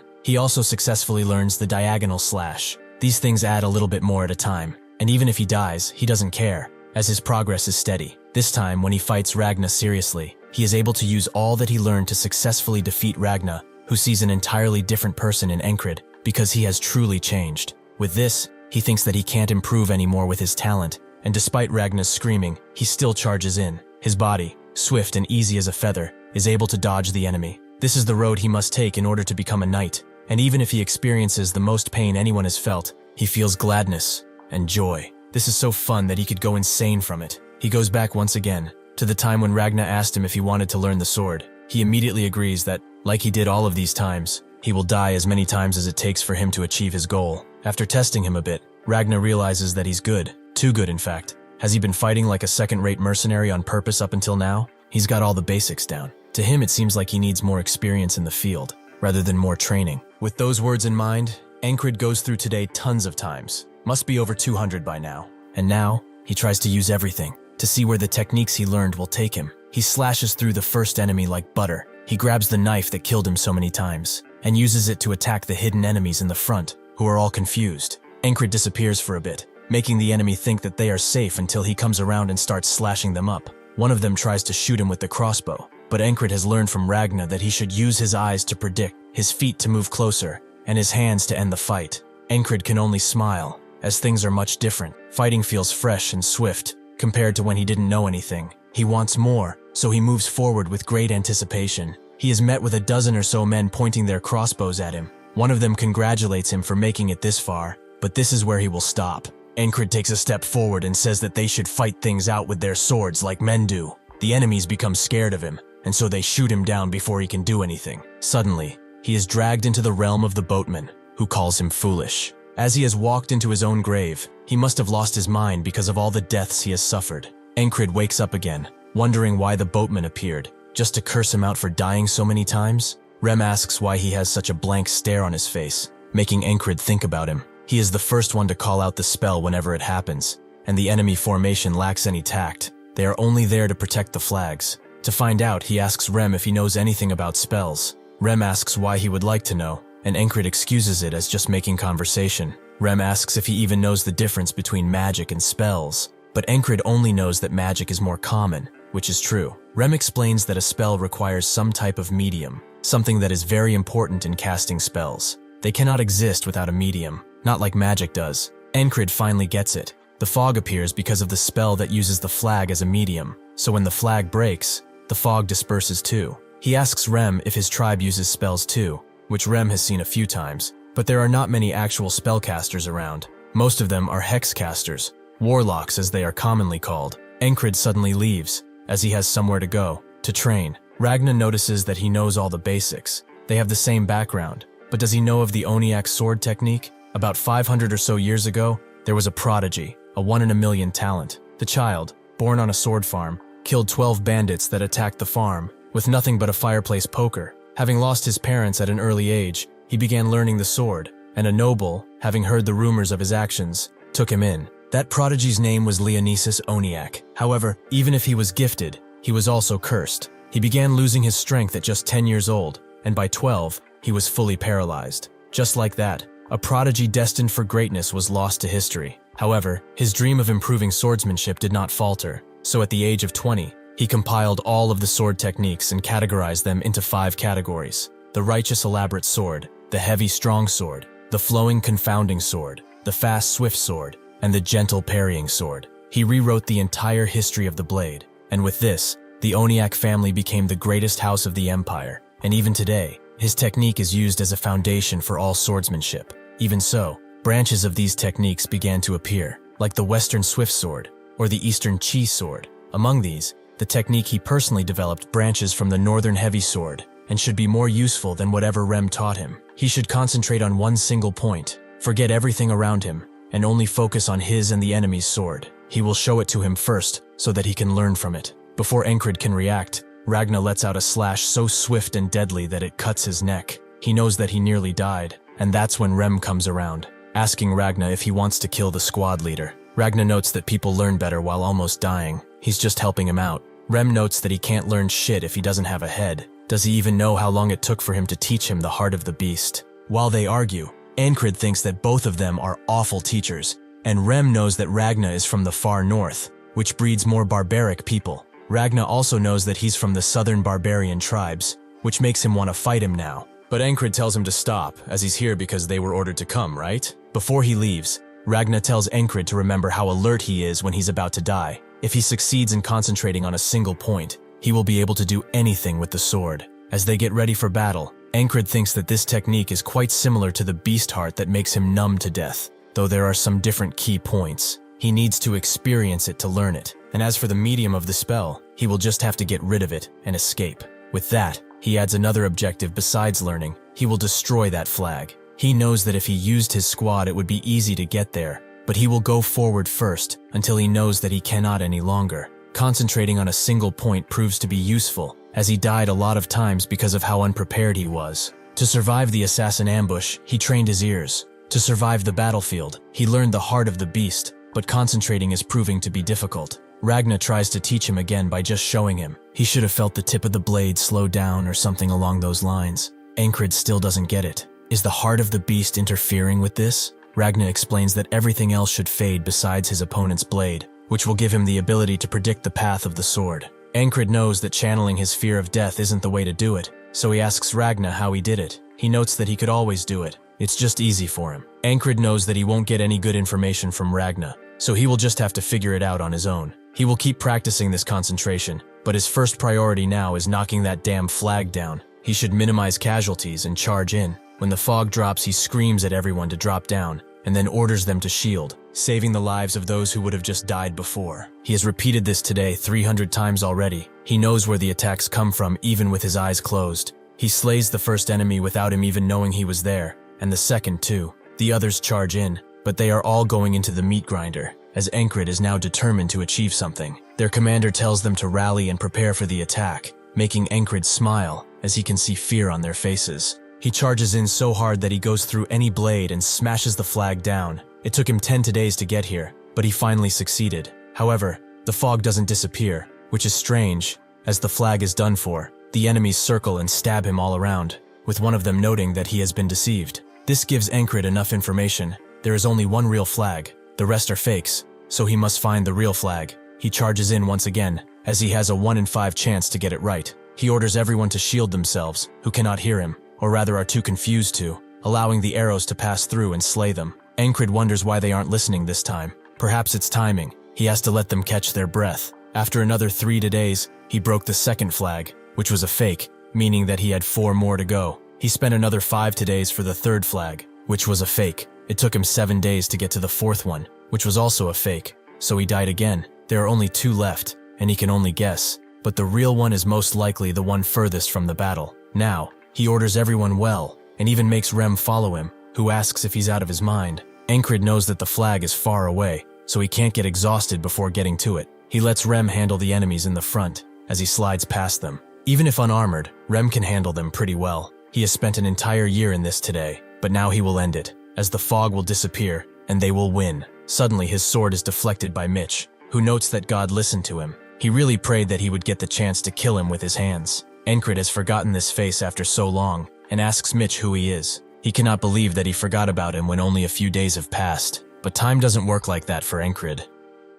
Encrid once again asks who he is, which Mitch is annoyed by, but he will remember once he feels his cold blade in his chest. Encrid decisively dodges the incoming blade, and with his new footing, performs an attack that forces Mitch to back away suddenly. He is surprised, as this doesn't seem like the same person he saw before. He's gotten better with the blade, much better. However, he cannot believe this guy is trying to catch him with a single step. Encrid doesn't stop there and moves forward again, this time clashing blades with Mitch, who is amazed by his mastered basics and sword technique. Combined with how he deflects attacks, he's a force to be reckoned with. He pushes Encrid back, who deflects his blade, making Mitch think that he must focus all of his senses on this battle. If he gets distracted for a single moment, he will die. He must pour himself into the blade. The flag shall be forgotten, the outcome of the battle, even the sword techniques he has learned so far. Everything around him fades, leaving only the cold steel of the sword. With this amount of dedication, Mitch gains the advantage by deflecting Encrid's blade, allowing him to impale Encrid through the chest, ending the fight right there and then. Now, Encrid remembers him. He was the guy who blocked the flagpole in the tall grass region. Mitch introduces himself as the Greyhound Squad platoon commander, and Encrid does the same. He's the Naulilia Kingdom's squad commander. The enemies gather around him, as Mitch says that this guy's specialty is hiding, but the others consider him quite wistful. When Mitch looks at Encrid to check, he sees that he has a smile on his face. This is because Encrid realized something. It's not the concentration that comes from the fear of dying that is necessary. What he always needed was a good rival, an opponent who would force him to use everything and fight him with all he's got. Mitch has no time for crazy bastards, and pulls his blade out, ending this today. The next today, Ragna tells him concentration on a single point is similar to the sensation he feels as he's dying, which Encrid kind of listens to, making Ragna wonder if he's given up on his training. Rem as usual calls them to battle, which makes Encrid immediately radiate energy and walk away, with Ragna seeing this energy for himself. Because of it, he thinks that he should go a little harder during the warm-up today. The battle continues as per usual, with Encrid saving lives by telling everyone to duck and shield, just as the arrows come flying through. He doesn't stop there, however, as he tells Rem to follow, and before he can ask if he's insane, Ragna says that he's coming with, making Rem ask if he got an arrow to the head. Ragna tells him to move forward if he doesn't want one right now, and as Encrid inches himself further and further away, both guys butcher the enemy in front of them, trying to make way. Encrid takes the same path as he did before, and meets Mitch just like before. Only this time he recognizes him and says that it's so very nice to see him. Mitch is surprised that he came specifically looking for him, but Encrid says that he shouldn't be. He came because he fell in love the first time they fought. Mitch notes that this is the first time someone has come looking for him specifically, with Encrid wondering if he's upset. But Mitch prepares his blade and denies such things. Encrid tries to enter the same state of concentration as Mitch, where he can only feel the blade, but he is once again defeated with a blade through the chest. Mitch notes that he lost pretty easily. Did he really think he would win with only those skills? As Encrid slowly dies, he thinks that his attitude is all wrong. What he's trying to achieve cannot be intentional. He must be absorbed into the fight naturally. He repeats today, and he is defeated. He does it again and again. He will continue to do it until he has grasped the feeling. The 18th time, he can see the blade coming his way. The 28th time, he can enter a state of concentration at a moment's notice. And the 48th time, he reaches a revelation. When Ragna tries to teach him that feeling, Encrid finally sees the blade for what it truly is, and he becomes lost in its beauty, allowing him to deflect Ragna's attack with ease. He asks how he was able to assimilate what he told him so easily, but Encrid isn't even hearing him now. Pure concentration means completely controlling both body and sword. His power and technique have developed so much that he cannot compare them to his past self. Ragna asks where he's going, and Encrid notes he's just going to meet the platoon commander. It's time for him to overcome today. When he reaches the ferry commander, she asks what he wants. So Encrid reveals that he remembers seeing spells during their recon mission. The Aspen soldiers were calling a creepy old man the spellcaster. The ferry commander is intrigued and asks him to elaborate further. Encrid told her everything that they might need to win this battle. So when the fog comes now, the soldiers are prepared to block the arrows, and Encrid's team charges in without words. He has put his hope in the commander's competence, as he has a mission to overcome this next obstacle. Encrid immediately says that he recognizes him. He wanted to fight him from the very beginning, and today, he shall defeat him no matter what. Encrid lets out a powerful strike, but Mitch sidesteps and rushes in with a slash, which Encrid expertly deflects. Mitch knows that he's in a precarious situation, and can barely block Encrid's next strike, and they continue clashing blades until they arrive at a standstill. Mitch feels obligated to ask, was he hiding his skills all of this time? Encrid notes that it appears to be so, making Mitch ask for his name, which Encrid tells him. In that moment, Mitch deflects his blade and says that he will remember his name, but Encrid notes that there won't be a need for that. He will make sure he always knows it. As Mitch raises his sword high into the air, Encrid becomes concentrated on the blade, and combined with the fact that he has all of his weight on his right foot, he predicts that he will slash diagonally, and he's right. The techniques he has learned from all the todays, the battle experience he gained through these repetitions, it all culminates here. As Mitch strikes, Encrid does the same, and they both nip each other's necks. But Encrid doesn't stop and makes his slash go towards Mitch's neck, who can barely dodge. He was sure that he would kill him in a few movements, but he's actually struggling against this bastard, and that's something he will not accept. Since his flowing sword techniques are more suited for parrying, he needs to attack properly, so he will use the best technique he has. He hilts himself into the ground and rushes the blade from the bottom, which will create a huge arc. That's why this technique is called the wheel cut. Encrid already knows of this ultimate technique. He has experienced it firsthand countless times, and he was always struck down because of it. But this time, he is ready and parries the attack perfectly. Mitch is shocked to say the least, even if his face does not show it. The Hurriers, which Mitch belongs to, are one of the three main houses that reign over the Aspen Kingdom, and House Hurrier represents brute force, meaning that they will recruit anyone who shows talent for the sword. Mitch was also recruited from a regional house, and after adopting the Hurrier name, he proved himself with his skills, and fought off 2 adult knights at the age of 15. He won against a champion swordsman at the age of 18, and by 22, he was the strongest champion of the entire city. He then went on to be among the top 3 best fighters in the Greyhounds, through sheer skill alone. Only few could ever match his talents, and even those didn't want to try their luck. As he saw others training, he wondered to himself, why do they do so until failure? Why must they swing a sword until their hands bleed? He did not see any point in training, as his entire body was pure skill, and this was the mistake that got him here. Without any way to swing his body in any way but backwards, Encrid easily punctures his chest and pulls his blade out, making Mitch start to bleed heavily. He damns himself for underestimating him, and says that he's not as good as him when it comes to strength or sword technique, which Encrid confirms. But yet, he was still the one who won. Mitch can't refute that, and in his last moments, he can only regret his past of complacency. Who knows what he would have become if he trained? The moment Encrid's sword reaches his neck, Greyhound jumps in to save Mitch, who is still bleeding heavily. but he is swiftly escorted out of the battlefield by one of the men. Greyhound notes that he did not expect a single man to cause this much of a mess, but as punishment, he will not have an easy death. Encrid already knew that, since he's surrounded by enemies, but he is also not deterred. This only means that breaking the flag and finding an exit is the next wall that he must overcome. Greyhound tells everyone to fire, and Encrid is prepared for the worst. He charges in through the arrows as he cannot avoid all of the attacks, so he will take them while continuing to advance. Greyhound isn't there just for decoration, however, and strikes Encrid, who can feel how heavy his strikes are just from this. So to win this fight, he will have to die numerous times, but the objective for now is to destroy the flag and get out of here. With that in mind, he throws a knife at the flag, as even if slightly damaged, the spell will stop working. Greyhound sees what he's trying to do and slashes at him, but Encrid rolls away and throws another dagger, this time hitting it expertly. In the fog, the fairy commando holds her ground, yet her mind is set on the fact that she asked command for more troops, yet she didn't receive anything. This kingdom is as rotten as ever. They sent the weakest men to command the lines. At this rate, slowly, they will be wiped out. That's when the fog dissipates, allowing her to move more swiftly than ever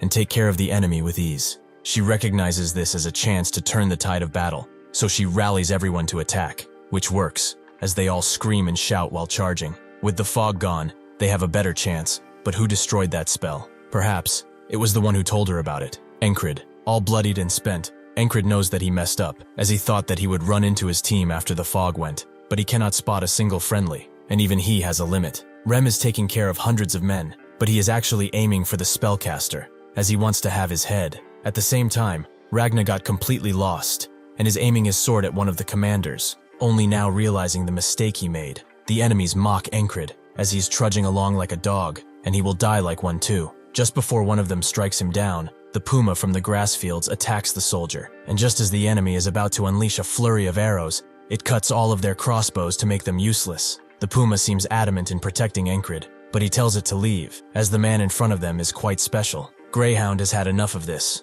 and is ready to strike him down, but that's when Vengeance shows up, and tells Encrid to rest easy, as he's about to show him what a real man looks like. He lunges at Greyhound, who immediately deflects his blade and throws him on his ass, making Vengeance fold and order his men to shoot at him. Greyhound isn't fazed at all by the arrows and charges forward, allowing the puma to charge in from behind with its claws bare. Greyhound is caught by surprise, but he manages to hit the beast with the hilt of his blade, rendering it unconscious. The next strike is aimed at Encrid, who can still see the blade, but since he cannot parry his attack with the strength he has now, it means that he will have to use a technique Mitch liked, and let the blade flow. He does the exact same thing, which surprises Greyhound, as he recognizes Mitch's technique that he just used, and Encrid is more ecstatic than ever. Vengeance surprisingly rushes in again, but Greyhound does not counterattack, as he sees the army of men coming in his direction. He reluctantly backs away, but not before telling Encrid that he will not soon forget his dirty face, and promises to take him down one day. He orders his men to retreat, allowing Vengeance to focus on Encrid's well-being and get him out of there. But Encrid brings the puma along too, even if his strength is waning second by second. Vengeance orders everyone to retreat, and Encrid slowly loses consciousness, the tiredness and bleeding catching up to him in the end. In his dreams, he sees the boatman once again. Did he accomplish his objective again? He is truly a persistent bastard, but what drives him so? In the end, even if in this state, Encrid has survived another today. Encrid slowly wakes up as the others around him talk about his state. Some wonder how he managed to do it. Others know that he went off without any warning, and one of them prays for his swift recovery. As Encrid gets a feel of his hands, he feels something fuzzy, and when he looks, the puma who saved him is now cuddling with him. Rem asks if he's finally awake. They all thought he was going to bite the dust. Encrid slowly gets up and asks what's going on, and Jackson gets up to hand him some water, while explaining that he lost quite a bit of blood. Crace goes on to say that thankfully, the medic healed him enough so that there won't be any lasting effects. The goddess of luck must truly be on his side. As Encrid looks at the puma he just dropped a little water on, he notes that he must have passed out during their retreat out of the battlefield. Everyone slowly leaves since they saw their commander awake, and Encrid is happy to see that he survived another day. Rem, however, does not leave, and stares at Encrid, who thinks that he's interested in the puma, so he asks if he would like to pet him or something. Rem doesn't care about that beast. What he wants to know is how did he know that the fog was a spell? Encrid is conflicted, as Rem will not believe him if he tells him about his ability. So must he really lie to him? He doesn't want to. Rem has been a faithful friend, so he would like to return that trust in kind. He explains that in the past, he was friends with a settler, and he suspected it was so based on what he heard from that guy. Encrid thinks that this excuse is perfect, since he really did hear it from a settler, that being Rem. He gets up, as it's fine if he doesn't want to tell him, but he shouldn't get into spells that much. As he leaves, Encrid questions him about what he was doing during the fight, with Rem telling him that he was going to have a chat with the bastard who set up the flags, but he really didn't like his face, so he sent his head flying. While Encrid thinks of Rem doing that, Crace tries to bribe the puma with some beef jerky, but it's having none of it and it snaps at him. Encrid tells him to be careful. This little guy might just rip him to shreds if pushed enough. Crace doesn't care, as he really wants that 10,000 krona. He heard from that Henry guy that because this beast has blue eyes, it's a lake puma, and they hold the energy of the land inside of them. Each of its claws is supposed to be worth about 10,000 krona, and they keep growing new ones. Encrid is pretty amazed. A single bronze coin is worth 1 krona, so 10,000 must be like a gold coin, more than what he has paid, that's for sure. After he passed out, they dominated the battlefield, but the battle itself came to a standstill, and both sides chose to retreat. Since then, nobody has made a move. They are all recovering from their wounds after all. While his mind is racing, he wonders if the parry he did back then would succeed if he tried doing it again. Perhaps he will never know. Jackson comes around later and tells him to stop stretching. He will not heal if he keeps his muscles moving. Encrid feels that he's not overdoing it,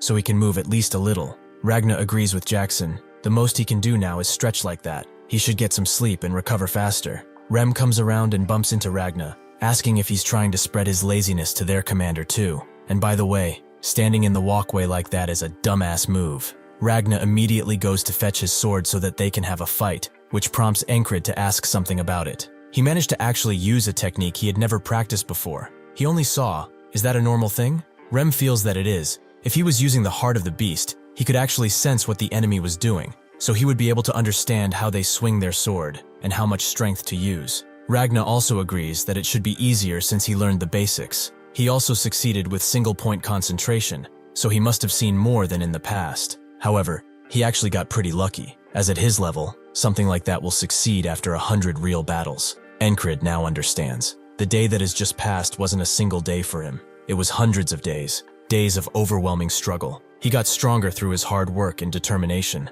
not just through memorizing patterns as such. No matter how much talent he has, he can get stronger, and he will. While Ragna and Rem butt heads, Encrid asks them both for a duel. Rem notes that most people call him a madman, but that title should be given to him, while Ragna asks how he hopes to duel in his condition. Suddenly, the ferry commander appears, who says that duels are not to be participated in while he's in such a bad condition. She also asks if he was the person who broke the spell. Encrid knew that someone would come and ask him that question, but why the company chief commander? He says that it was indeed him. He saw it while on patrol and also knew a little about it from previous encounters. The ferry commander is surprised. There were 5 decoys. How did he find the real one? Encrid notes that he just guessed, which makes the ferry commander stare at him for a bit, but she turns away and takes that as the truth. Encrid asks if this is all she came to ask, but the ferry commander explains that she also came to see his face, as it seems that fate has brought them together. Encrid has no clue what she's talking about, but Rem and Ragna think that they are together or something, with Ragna surprised that he has those types of skills.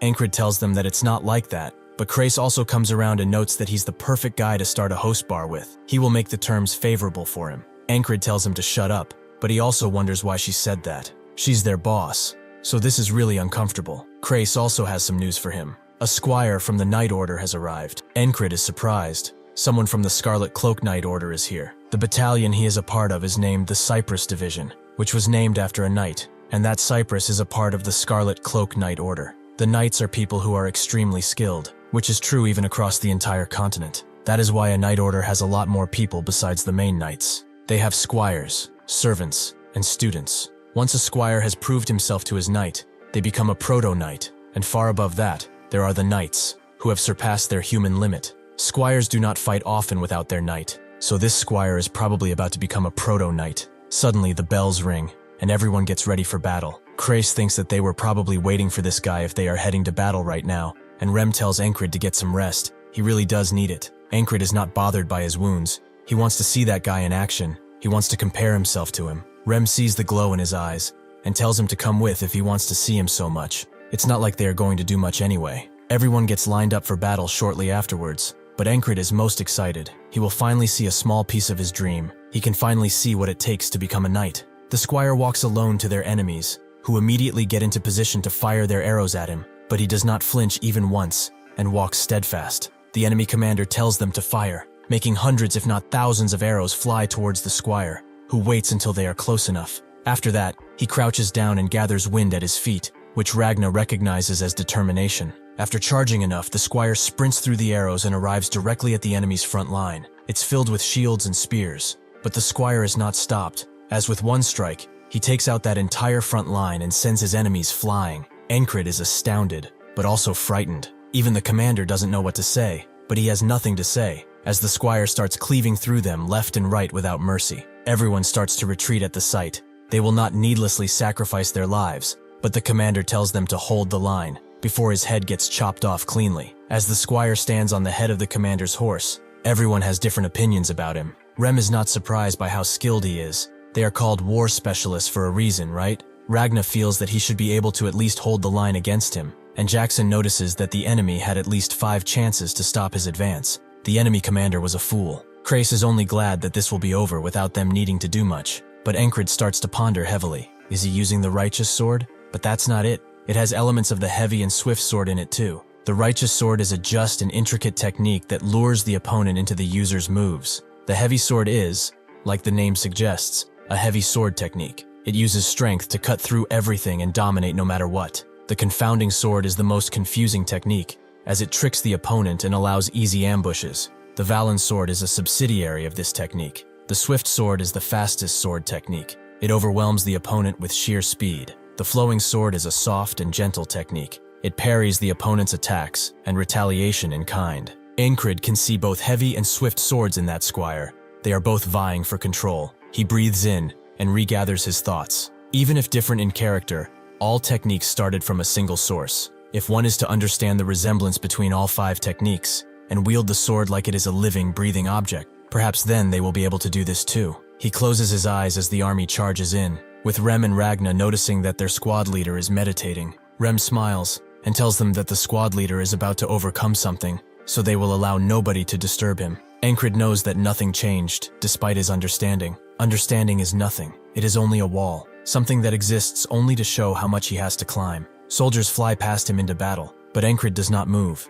Instead, he climbs the obstacle inside of his mind, and he will do it to the very top. As the screaming and wailing of the fight rages on, Encrid continues to climb. As their soldiers continue to push the enemy, Encrid continues to climb. As the soldiers scream out in victory, Encrid has finished his climb. He knows that this war is coming to an end, so the following seasons will be quite busy. In the Principality of Aspen, which is controlled by the 3 main families, Aspen, the sovereign, damns the empire, as they broke the gentleman's agreement to not bring in any knights. Grey Wolf, who is actually named Hurrier the Almighty, and Atkins, the administrator, are also present. Atkins explains that they used the frog general they sent out as an excuse, and since the frogs do require a knightly response, they have no excuse either. Aspen damns that bastard of a frog who did as he pleased, but Atkins notes that it was to be expected. Frogs generally do what they want, no matter their excuse or motive. However, this would have not happened if the spell they wasted resources on had succeeded.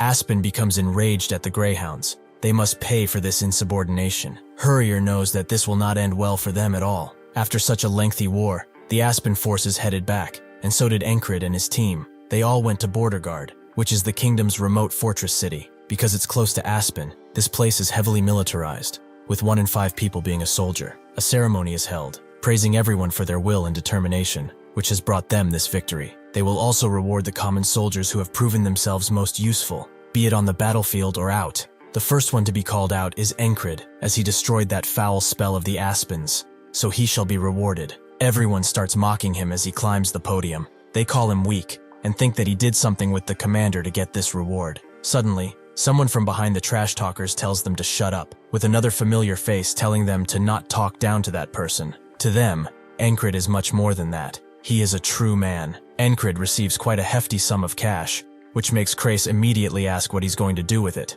Perhaps he will spend it on drinks, or women, or perhaps both. Encrid notes that he wants a good store, more specifically, the best blacksmith in the entire city. Krace walks with him all the way to the smithy, wondering how he can spend all that money on a damn sword. If he doesn't like the standard issue one, he can just pick one out from the battlefield and be done with it. He does that too, and they work fine. Encrid does not mind him.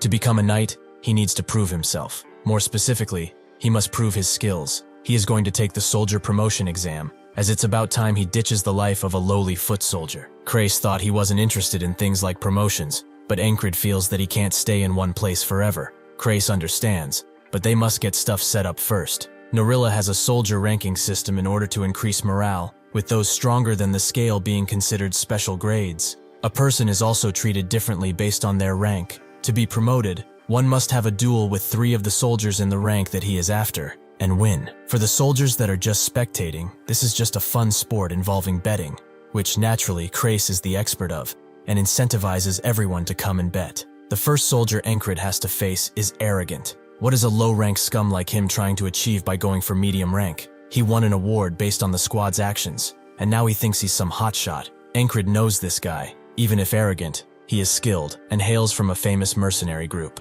The betting box Crais has is filled with bets on the other side, while there is only a single bronze coin on Encrid's side, prompting the gamblers to wonder who put that coin there. Crais notes that they won't know until the results come in, so they should sit down as the match is starting. Encrid only got stronger by dying over and over, but in this fight, there is no risk of death, so he only has one shot. He steels himself. He will look ahead and not lose focus, which is a pathetic skill, but it's the limit of his hard work. He knows that in the past, he wouldn't have stood a chance against someone like this, but he will not be conceited either. He will fight like his life is on the line. The arrogant full charge in with his sword aimed high. Encrid thinking that he will try to do the parry he learned in the previous battle. Perhaps he can win if he does it. Surprisingly enough, however, Encrid blows the sword out of the arrogant bastard's hands away in a single stroke, who is more scared about his fingers. Encrid doesn't know what to say, so he just ends the fight by hitting the bastard with the butt of his sword. He wonders why this guy is so weak, and a gambler is mad at Crais, as he probably was the one who bet on his commander, right? Because he knew how strong he was? Crais actually is shocked too. He only put that bronze coin in there because he took pity on him. Encrid wonders if that guy just let his guard down, but even if he did, the duel ended too quickly. He shouldn't be so weak if he's a medium rank. He doesn't have time to think about that, as his next opponent arrives, who tells him to not get cocky just because he won one duel. Encrid knows this guy too. He is heavy infantry, the strongest in their battalion. The heavy soldier starts by trying to distract Encrid by waving the tip of his spear around, but then he only thrusts forward, allowing Encrid to just cut the tip of his spear, rendering it useless. He thinks that this is just a trick. This guy must have something else lined up. Judging by his face, however, it seems that this really is just it. Encrid kicks him in the gut, ending another fight. Everyone is shocked that he won 2 fights in a row, and Crais calls forward the next challenger. Who wants to duel him? Nobody wants to budge, not even those who trash talk to him. Andrew thinks that he can win since he trained with Mac every night since they last met, but Mac tells him to not go, as he's gotten too strong. Not even he has a chance to beat him. With that information, Andrew sits down and observes the situation. Suddenly, someone pushes the main trash talk to go. That's someone being Rem, who has heard everything he said up until now. To prove he's not scared, the trash talker agrees to go, even though he's sweating bullets. Encrid only felt struggle up until now, so that is why he did not notice. That stabbing bastard in the first today he suffered through, and the assassin in the next one. Combined with Mitch Hurrier, and even the squad members he trains with daily, he just had it rough until now. He knows that his old teacher told him to not underestimate his opponent, which he felt was irrelevant to him, as he never thought there would be a time when he could look down on someone. The trash talker asks what's with his face, but Encrid is only happy. He has become strong enough to dominate his opponent. He charges in with his sword, hitting heavily. In Narilla, strength is the most respected thing, so using this bastard, he will prove to everyone he is strong. He breaks his sword after a few hits, and then stops before slashing him apart, proving himself for good. The trash talker pissed himself too, and now everyone recognizes Encrid as the Spellbreaker. He really destroyed that flag. Suddenly, Andrew gets up and starts chanting Spellbreaker, while also forcing the others to do it. The eyes that were looking down upon him now admire his strength, as they all chant his title, the Spellbreaker. Crais congratulates him, as now he's medium rank, but Encrid feels it's too early for any celebration. He has to get to high rank first. Crais is surprised that he's still going to climb, and that's when someone stands up, noting how interesting he is. The others around him notice the eagle patch on his clothes. He's a border guard, the ones directly serving the crown. He is called the Border Butcher, and he earned that title too. He approaches Encrid and notes that he would like to duel him too, just a friendly one, nothing too special. While everyone is watching, Rem knows that this is going to be difficult for Encrid, who knows that the border guard is equal in strength to Aspen's greyhounds, meaning that he might actually be stronger than Hurrier. However, this also makes him wonder what will even happen if he fights someone without the risk of dying. Will he improve? He invites the man to come, who is amazed that he's not more fearful about going against someone from the Special Forces. After watching his fights, He's far more interesting than expected. The low-ranked soldiers cheer Encrid on now, repeating the same thing. The true kings of battle are in the infantry. The man thinks they are a bunch of idiots, as the border guard is infantry too. And cockiness like this is not healthy. He must humble them right now by using the gentleman in front of him. Even if his attack is swift, Encrid can see his blade and manages to deflect it. The man is surprised to see such concentration from a foot soldier and grabs him, thinking that with this, he has nothing left to do. Encrid, however, grabs his hand, allowing him to rush with his sword from above. The man knows that he will meet death if he's hit by something like that, so he finds the chance to dodge the attack and retaliate in kind with a deadly strike of his own. Unfortunately for him, Encrid is prepared, so he catches the tip of his blade and kicks him in the gut. He has let go of his sword for this, making the man rush in for a final encounter. Encrid pulls out a small blade and strikes at the same angle. Victory is inches away for them both, but that's when the ferry commander appears, and with one swift strike, blocks their attacks. Encrid sees that his crew was already behind the man. They aren't just about to let their leader die after all. Rem notes that he's quite the lucky bastard, but the man says that this is only a duel. If they get excited like this again, they will have to be punished. Encrid cares more about what happened in the fight, as he lost sight of his movements and almost lost. But who knows what would have happened if they fought until death. The man sheaths his sword and tells Encrid that he did not expect much, but he cannot just not recognize his strength now. He is called Torres, and he is the platoon commander of the border guards. Encrid also introduces himself as he accepts the handshake, but every spectator is shocked, as the platoon commanders are special rank soldiers, meaning that Encrid is at least a high-rank soldier. Everyone celebrates this fight, but Encrid really pays them no mind, which Torres likes. He has a feeling that they will see each other again soon enough, so this is goodbye for now. With this, Encrid feels one step closer towards his real objective. That same day, Graham, the first company commander of the heavy armored infantry, invites him to their company. This is the third time Encrid has been invited. First it was the second, and then the third company, perhaps because he broke that spell. Graham explains that his company is an important element of this battalion.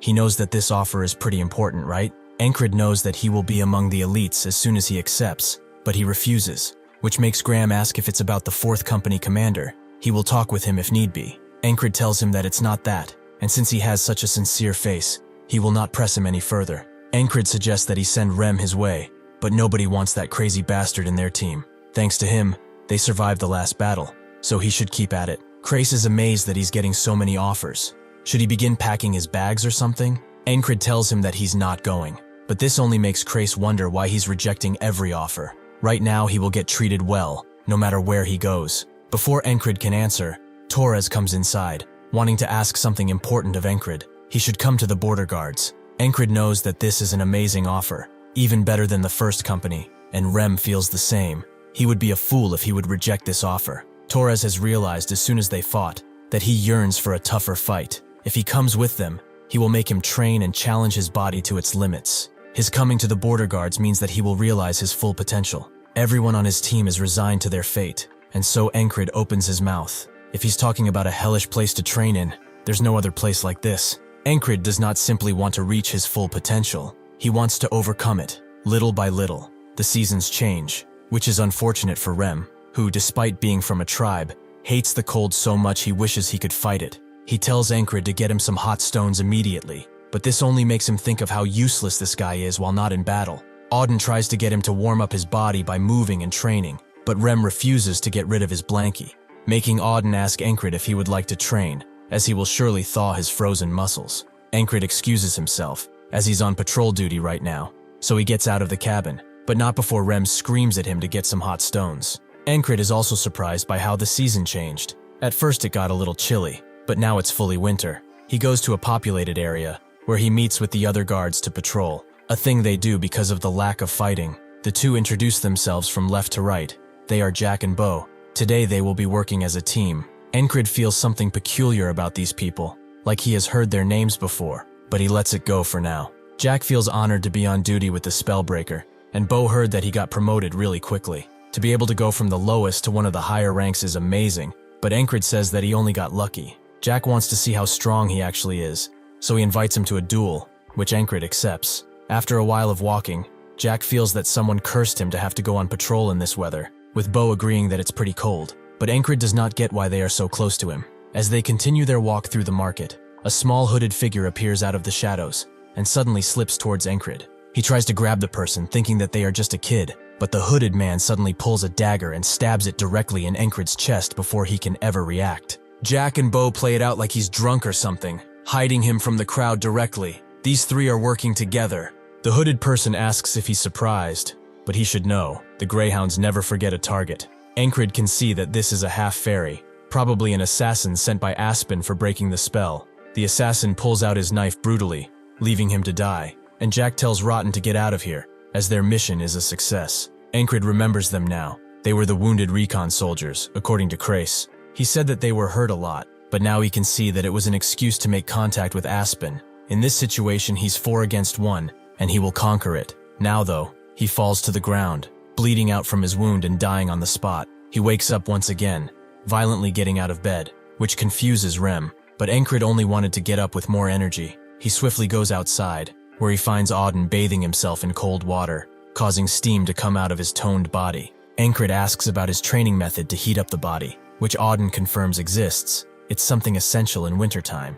It also allows a person to be ready for anything, which is a bonus. With this in mind, Encrid asks to be taught it, as he saw Rotten pull the dagger out, but he could not react, because his body was not prepared at all. He also should have noticed how Jack and Bo kept really close. He will probably take those two guys out first, but that half-fairy might do something unexpected. Auden cheers him on. His muscles will be really sad if he can't keep this position. Jack and Bo introduce themselves, Encrid going through the same introduction, but now Jack is more impressed that he doesn't have his coat on, which Encrid excuses by simply saying that he's training. His body is now prepared thanks to Auden's rigorous training. He knows that soon he will come face to face with Rotten, so before he can get too close, he attempts to smack the ones behind him, but Bo dodges, allowing him time to unsheath his sword. Encrid knows that Rotten will either run or attack. Before anything happens, he has to take care of these two. Unfortunately for him, Rotten has another card up his sleeve, as he throws a knife in his direction, hitting Encrid in his vitals. He, however, is impressed to be able to hit him at this distance, and through so much crowd, he has skills. He cannot deny that. Encrid heard it, but it already pierced his heart by the time he heard it. It's designed to be faster than sound. In this situation, he must face close and ranged enemies all at once, which quite excites him. How will he prepare for this? Rotten stabs when he is close, and throws the daggers when he is far. This wall that he must conquer is not really a hard one to understand. It's actually quite simple. Encrid continues his training, although he feels like he's going to die, making Ragna and Rem wonder if it's really as hard as he says it is. Jackson comes into the cabin, only to see all of them spread out and stretching, even the panther. He feels like he walked into something he shouldn't have, so he decides to leave. Encrid knows that he has to find a way to block the dagger that will be thrown at him. Its speed and accuracy, however, is something much deadlier than normal daggers. Jackson comes around and recognizes this as a whistling dagger, but Encrid is curious. Why is it called that? Jackson explains that it makes a sound when it's thrown, and if handled by an expert, the target will not even know what hit them, so it's good to stay far away from these things. Encrid has gained a bit of knowledge from this, but no matter how good Rotten is with his daggers, he cannot do anything if he blocks ahead of time. He attacks the ones behind him again, Bo dodging again, but this time Encrid grabs him and uses his body as a shield against the daggers. Unfortunately, Rotten doesn't seem to care about his teammates, as he throws one dagger into Encrid, one into Bo, and another straight into Jack's neck. Encrid is amazed that he was able to throw 3 at a time, but to kill his own people. Perhaps he never thought of them as such in the first place. Rotten crouches down to his level, impressed by his determination, but persistent lovers like the Greyhounds never forget their target. Encrid says that thankfully they do not, which makes Rotten believe that he's a crazy bastard. Encrid has underestimated this whole thing. Even if simple, this wall is still a wall after all. The boatman knows that he is enjoying this, but he should laugh while he still can, as soon he will realize why this is all a curse. Encrid wakes up and swiftly gets out of bed again, thinking that this is actually a blessing in disguise. He goes to Jackson and asks about the whistle dagger, who wonders where this question even came from, but Encrid wants an explanation of them. Jackson relents and tells him that it's basically multiple thin blades pressed into one, which causes that whistle sound when it flies. At one point, it was called the dagger that can only be heard, as it's really difficult to follow with the human eye. Encrid asks what would happen if he wanted to dodge it, but Jackson says that he can't. Encrid asks what if he had to, which makes Jackson ask in turn, does he really have to? Encrid confirms as much, making Jackson ponder where the hell he even heard about all this. He explains that there's not really a point in seeing an already thrown dagger. He has to watch the hand of the thrower first. as the path it takes is dictated at the moment it's thrown. There are naturally ways to hide that throw, but a skilled eye can still spot them. Encrid asks if he could learn something like that, but with his current skills, Jackson notes that he won't really be able to do anything. Encrid knows that he's just talking shit about him, but Jackson asks if he wants to be taught how to throw daggers. If he's not confident though, he can forget about it. Encrid knows that this is an opportunity, so he decides to learn.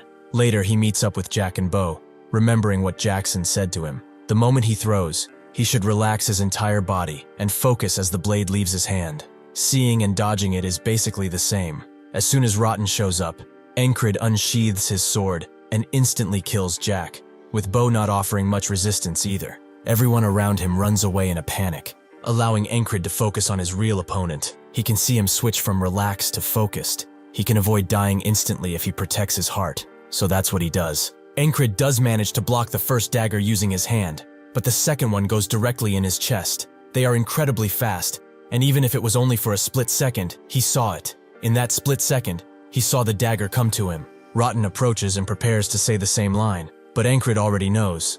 Persistent lovers never forget their target. As Rotten wonders how he knows, Encrid is glad that he's getting better. A few more visits from this guy, and he will know all of his dirty little tricks. On the next day, Encrid eliminates the two behind him as quickly as possible, and then focuses solely on Rotten and how he rotates his dagger. He can see its trajectory now, so he blocks it with his arm guard. Rotten can feel the anxiety of his advance, and Encrid dodges to the side, thinking that the attack will come from the other direction, but Rotten swiftly changes its course and stabs him in the heart. He is amazed by the fact that he can adjust its course according to the enemy. This weapon, even if it took his life so many times, is absolutely incredible, and he wants to wield it. In his next life, he practices with daggers, Jackson asking what he's even doing, but Encrid only says that he's training with whistle daggers. He knows that what he has is not a real whistle dagger, but he will have one soon enough. A part of his homemade dagger breaks free, almost taking Jackson with it. On the 8th today, Encrid successfully dodges his delayed attack, but unfortunately,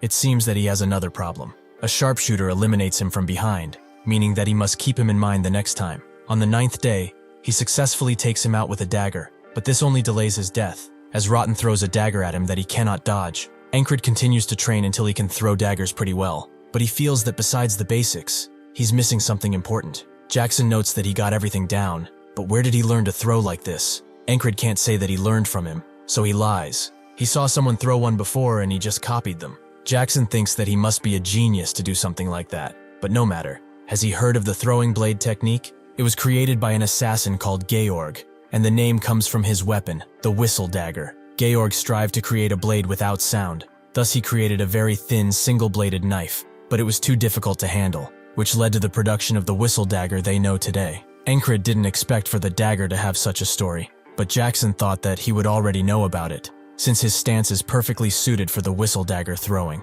On the 10th day, Encrid decides to change the route, which Jack is against, as they will be punished if they don't do their jobs well. Encrid says that he's the highest ranked person here, and since he will take responsibility, there's nothing to worry about. He can hear the two whispering about this change of plan, which they really don't like. Encrid knows that the market is the perfect stage for the assassins. He does not need to play along with their games anymore. Jack notes that they should really return, but Encrid asks what they got from betraying their land. A bunch of gold coins? This prompts the two to immediately jump in and attack, but Encrid easily strikes them down with 2 swift strokes of his blade. As soon as he's done with them, Rotten and the blue assassin arrive, which he feels is kind of late, but it's no matter. They should come with all they've got. Rotten throws 4 daggers at the same time, but it doesn't matter now because Encrid can see his hand. The blue assassin moves behind him to strike, but Encrid takes him out with a dagger. Rotten takes this as an opportunity and strikes while his back is still exposed, but Encrid blocks his dagger expertly. Even if it hurts him, it will not kill him again.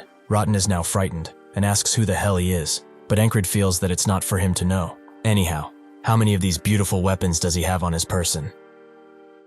Rotten can see that this bastard can throw these things. Is he also an assassin? He answers Encrid's question, saying that he only has 2. He is quite jealous that he only has 1, but Rotten tells him to not joke around. He's really sick in the head. He should also know that as soon as he throws the one in his hand, he will die. Encrid understands, but they will find out only after the fact. Encrid can't see his hands, but can see his arm, so if he keeps his posture and his eyes ready, he can easily dodge those daggers. Encrid can immediately notice that Rotten is throwing 2 at once, so he swiftly dodges and throws one of his own, which only damages Rotten's cloak. Even if he said that he has two, Encrid knows that he probably has more, but so does he. Encrid throws his last dagger at Rotten, who can barely dodge, but is actually quite mad that he lied. He readies his blade, and so does Encrid, surprised to see this bastard actually pull a blade out. There's no rule teaching the assassins to only use long-ranged attacks, but his problem is that he doesn't recognize this attack, as it's low, and very fast.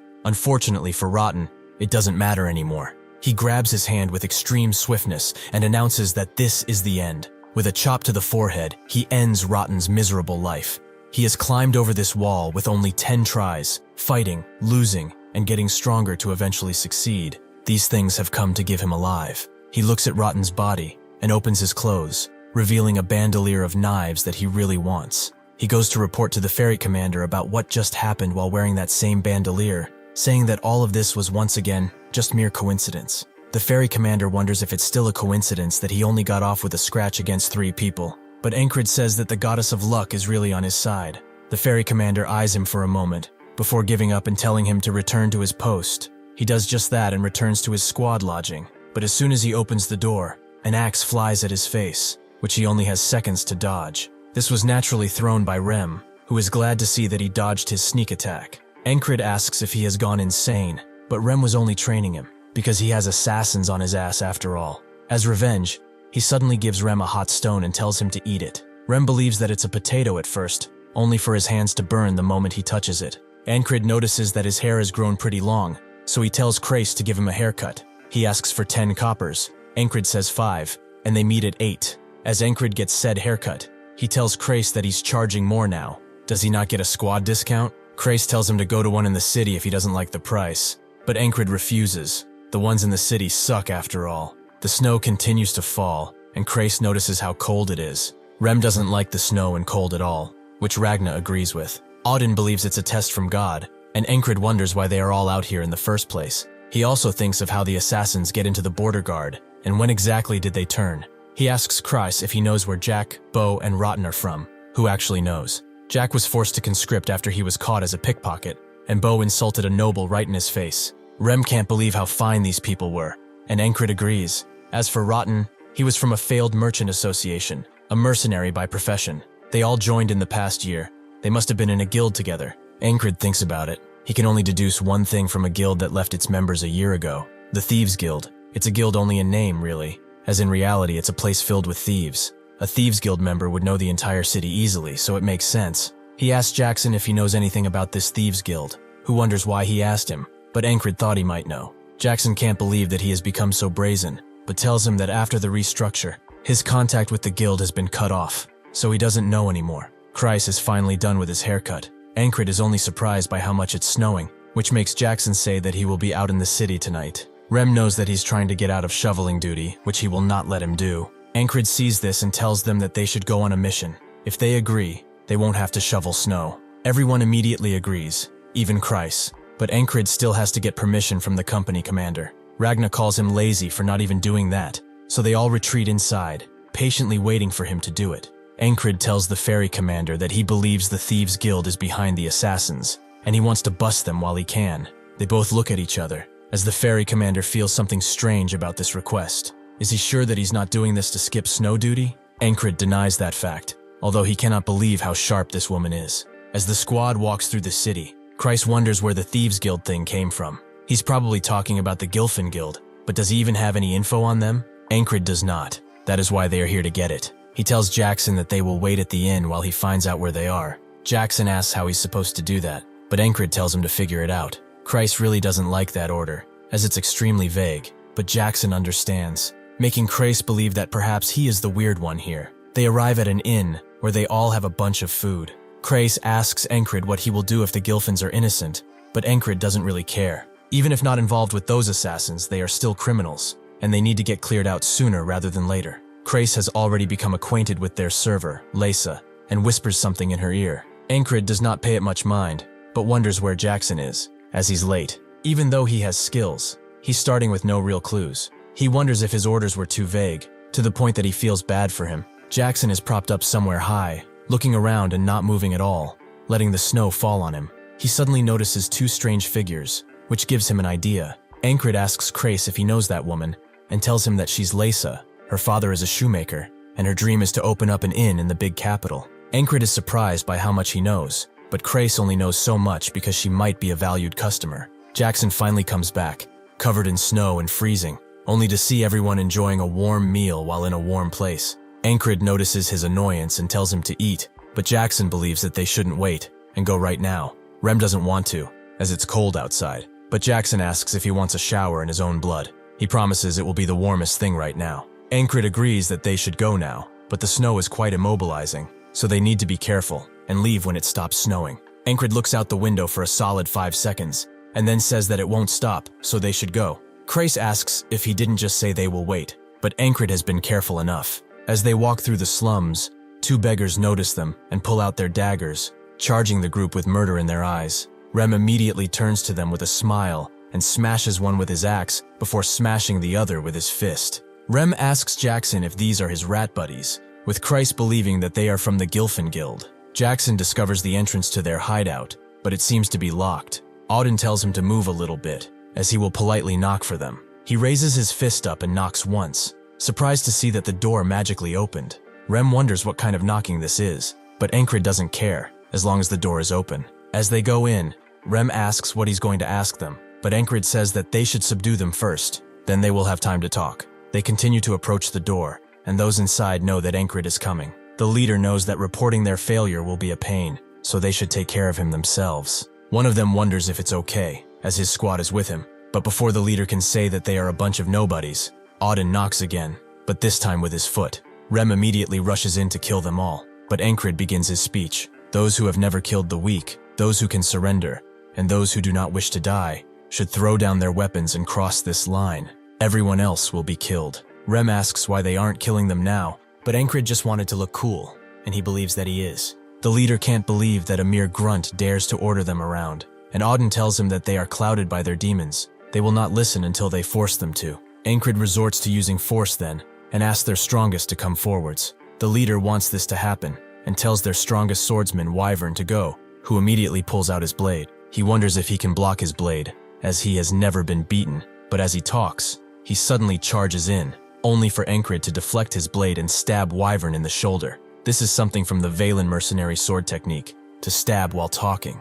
This is what he was stuck at before, but he has overcome it by a lot. Encrid believes that he doesn't need to see anything else if this is their strongest. He will give them one last chance. Either they surrender or die. His squad looks at him unimpressed, all of them believing that he's just trying to act cool. One of them throws his weapon and surrenders, making the leader jump up and try to strike him. Before he can cut him down, however, Encrid throws a knife in his head, killing him instantly. Rem can't believe that he thought he was cool, while Auden does believe so, and Krace is amazed. Jackson thinks that he's not bad, while Ragna suffers from cringe, like Rem. Encrid knows that he must have looked pretty cool, but this makes all the thieves surrender and fall to their knees. Rem wonders what they should do. It would be better to kill them now, since they might become trouble again. One of them begs them not to kill them. There are people here with sick mothers and poor families. Encrid believes that it doesn't excuse their crimes, so the man says that if he has to kill someone, he should kill him, as he is Gilfin. Encrid is surprised, so he was the boss, and not that brute right there? Gilfin denies it. That man was indeed the boss, but he also isn't Gilfin. He is. Encrid is confused beyond his wits, so Krace explains that they named the guild after random people on purpose. If they start getting chased by the law, they can ditch that person and run. Gilfin explains that their boss was a bastard, a real rotten-to-the-core individual, but the rest are not like that. Again, if he wishes for blood, he can have his. Everyone around him begins to try and defend him, as Gilfin is kind, and some of them even ask to be killed in his place. Rem can't believe that Encrid would kill them when they are like this. He did not take him to be such a devil. Encrid tells him to shut it. He was the one who suggested they kill them in the first place. Gilfin tells them about the guild fortune. They can have everything in that stash if they let them live. Christ begins to smile, as he knows there's some cold, hard coins involved. Gilfin points it to them, but they need to find the key first. Auden proves them otherwise by gently pulling the door open, and so Encrid tells his squad to take as much as they want. Rem immediately finds some thermal leather, which is extremely warm, but Ragna wonders if it's that important. Encrid also finds a piece of flexible yet strong leather armor, which is not bad at all for him. Krace gets his attention, and says that they should take over this guild. Encrid asks if he's really asking for him to become a thief, which Krace is, but one that does not kill. Even if they were to take down this guild, Within like a week or two, another will pop out in its place. So if things are like this, they should use this guy as a puppet to run it. Encrid feels that this is all far too convenient, so he asks what he told that girl, as it was strange for all these guild members to be gathered here. Christ is surprised that he noticed, although they got them all in one try. If he allows it, he will get him a monthly krona payment, and will also gather information. Encrid doesn't really do this for money, but it can't hurt. He allows it. So Christ tells Gilfin that from now on, their guild is one that does not kill. They will sort out the bad people and send them to prison, while they slowly reform this organization. Gilfin tells him that they will all die if they do not disband. Their boss worked for Aspen and took their money. Once every spring and fall, a frog comes to check on this organization, and if he realizes what happened, he will not just let them go, as the frogs are beasts. Christ tells him that they shouldn't worry. They have some beasts of their own after all. Encrid believes that they should go back since they have completed their objective, but Rem looks at him and wonders, are the others done with shoveling snow? Ragna also believes they have some unfinished business, and Auden wants to reflect and preach the word of God just a little bit longer. Jackson also believes that he had something to do, so he will return tomorrow morning. Encrid understands and apologizes. He did not see that they were all so busy. The next day Encrid reports the return of his squad, and also the fact that they have destroyed the Thieves Guild. The ferry commander asks if he had fun skipping shovel duty, but Encrid hasn't a clue about what she's saying. She has heard that he liked to duel, so they should spar right now. Encrid accepts, but as soon as he tries to unsheath his sword, he gets knocked down. The ferry commander tells him to get up, but when he tries to pick up his sword, she knocks him down again. Encrid is amazed by her sword's thinness. It's almost like a whip. This continues until Encrid is left out of breath, leaving the ferry commander confused. She has seen this man respond instantly, almost like he came from the future, but now, he acts like a grunt. She really does not know who he is, but it is still true that he broke that spell, and took down 4 assassins. She sees that it's snowing again, so she will be watching him, this time more diligently. Encrid believes that he's pathetic. He has trained so much with the sword, but he has never done anything with his bare hands. He has finally realized what he is lacking, something that requires the use of body and limbs, that thing being martial arts. He goes to Auden while he trains, who tells him that the most important basic of martial arts is a trained physique. Encrid looks at him as someone demands to know who pulled an entire tree out, but Auden says that he has a method of training that pushes the body to the extreme. It is called the isolation method, which will be very painful, to the point where he might as well be dead. Encrid tells him that this is his specialty, but after doing it for some time, his whole body feels like it's going to collapse. Auden tells him that the fundamental principle of the isolation technique is overloading. His muscles become stronger as they are being torn. Encrid can barely stay up, but Auden believes that he can do it for at least 10 seconds. He can see that this is his limit. He also asks if he does not regret starting sooner, as he needs to grow his body for quite some time before he can properly learn martial arts. Encrid does not have the time to regret. The past is the past, and now he is only thinking in the moment. If he was not, he wouldn't have ever made it past the first wall and probably gone crazy. He asks Auden to teach him something else while he does this, who is amazed by his diligence and work ethic. But that's why he respects him. Since he asked, however, he will return to the post, on all fours today. As he trains, the Panther watches him diligently, seeing the effort that he's putting in.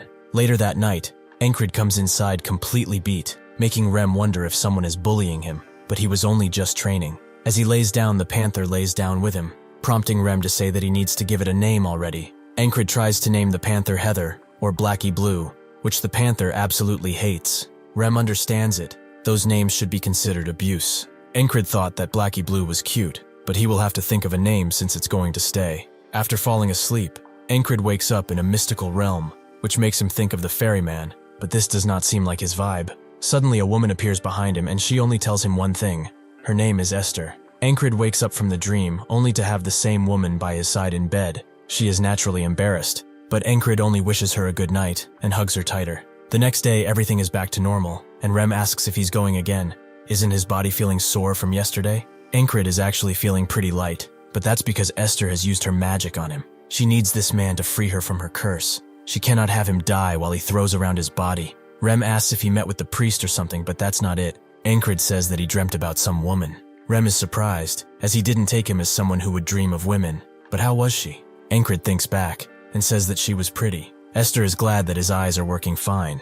It's common for magicians to explore magic and knowledge, and in her pursuit of those things, she got cursed and turned into a beast, her powers bound. She was wandering the fields one day, but she suddenly felt the scent of a curse, which led her to this guy. Encrid continues his training as Esther watches, but he notices her and accidentally calls her Blackie Blue, which she absolutely hates. The realm of magic is affected by the power of names, so if someone carelessly calls her by another name, her powers will get weaker and weaker. She used what little power she had left to tell him, but she made a mistake. She can only thank God that this guy is pretty dull, but she can see that he's under a curse. It is not set in yet, but it's far more powerful than what she is afflicted with. His is a curse that slowly eats away at weaker curses, so if she sits besides him, she will eventually recover her mystical powers.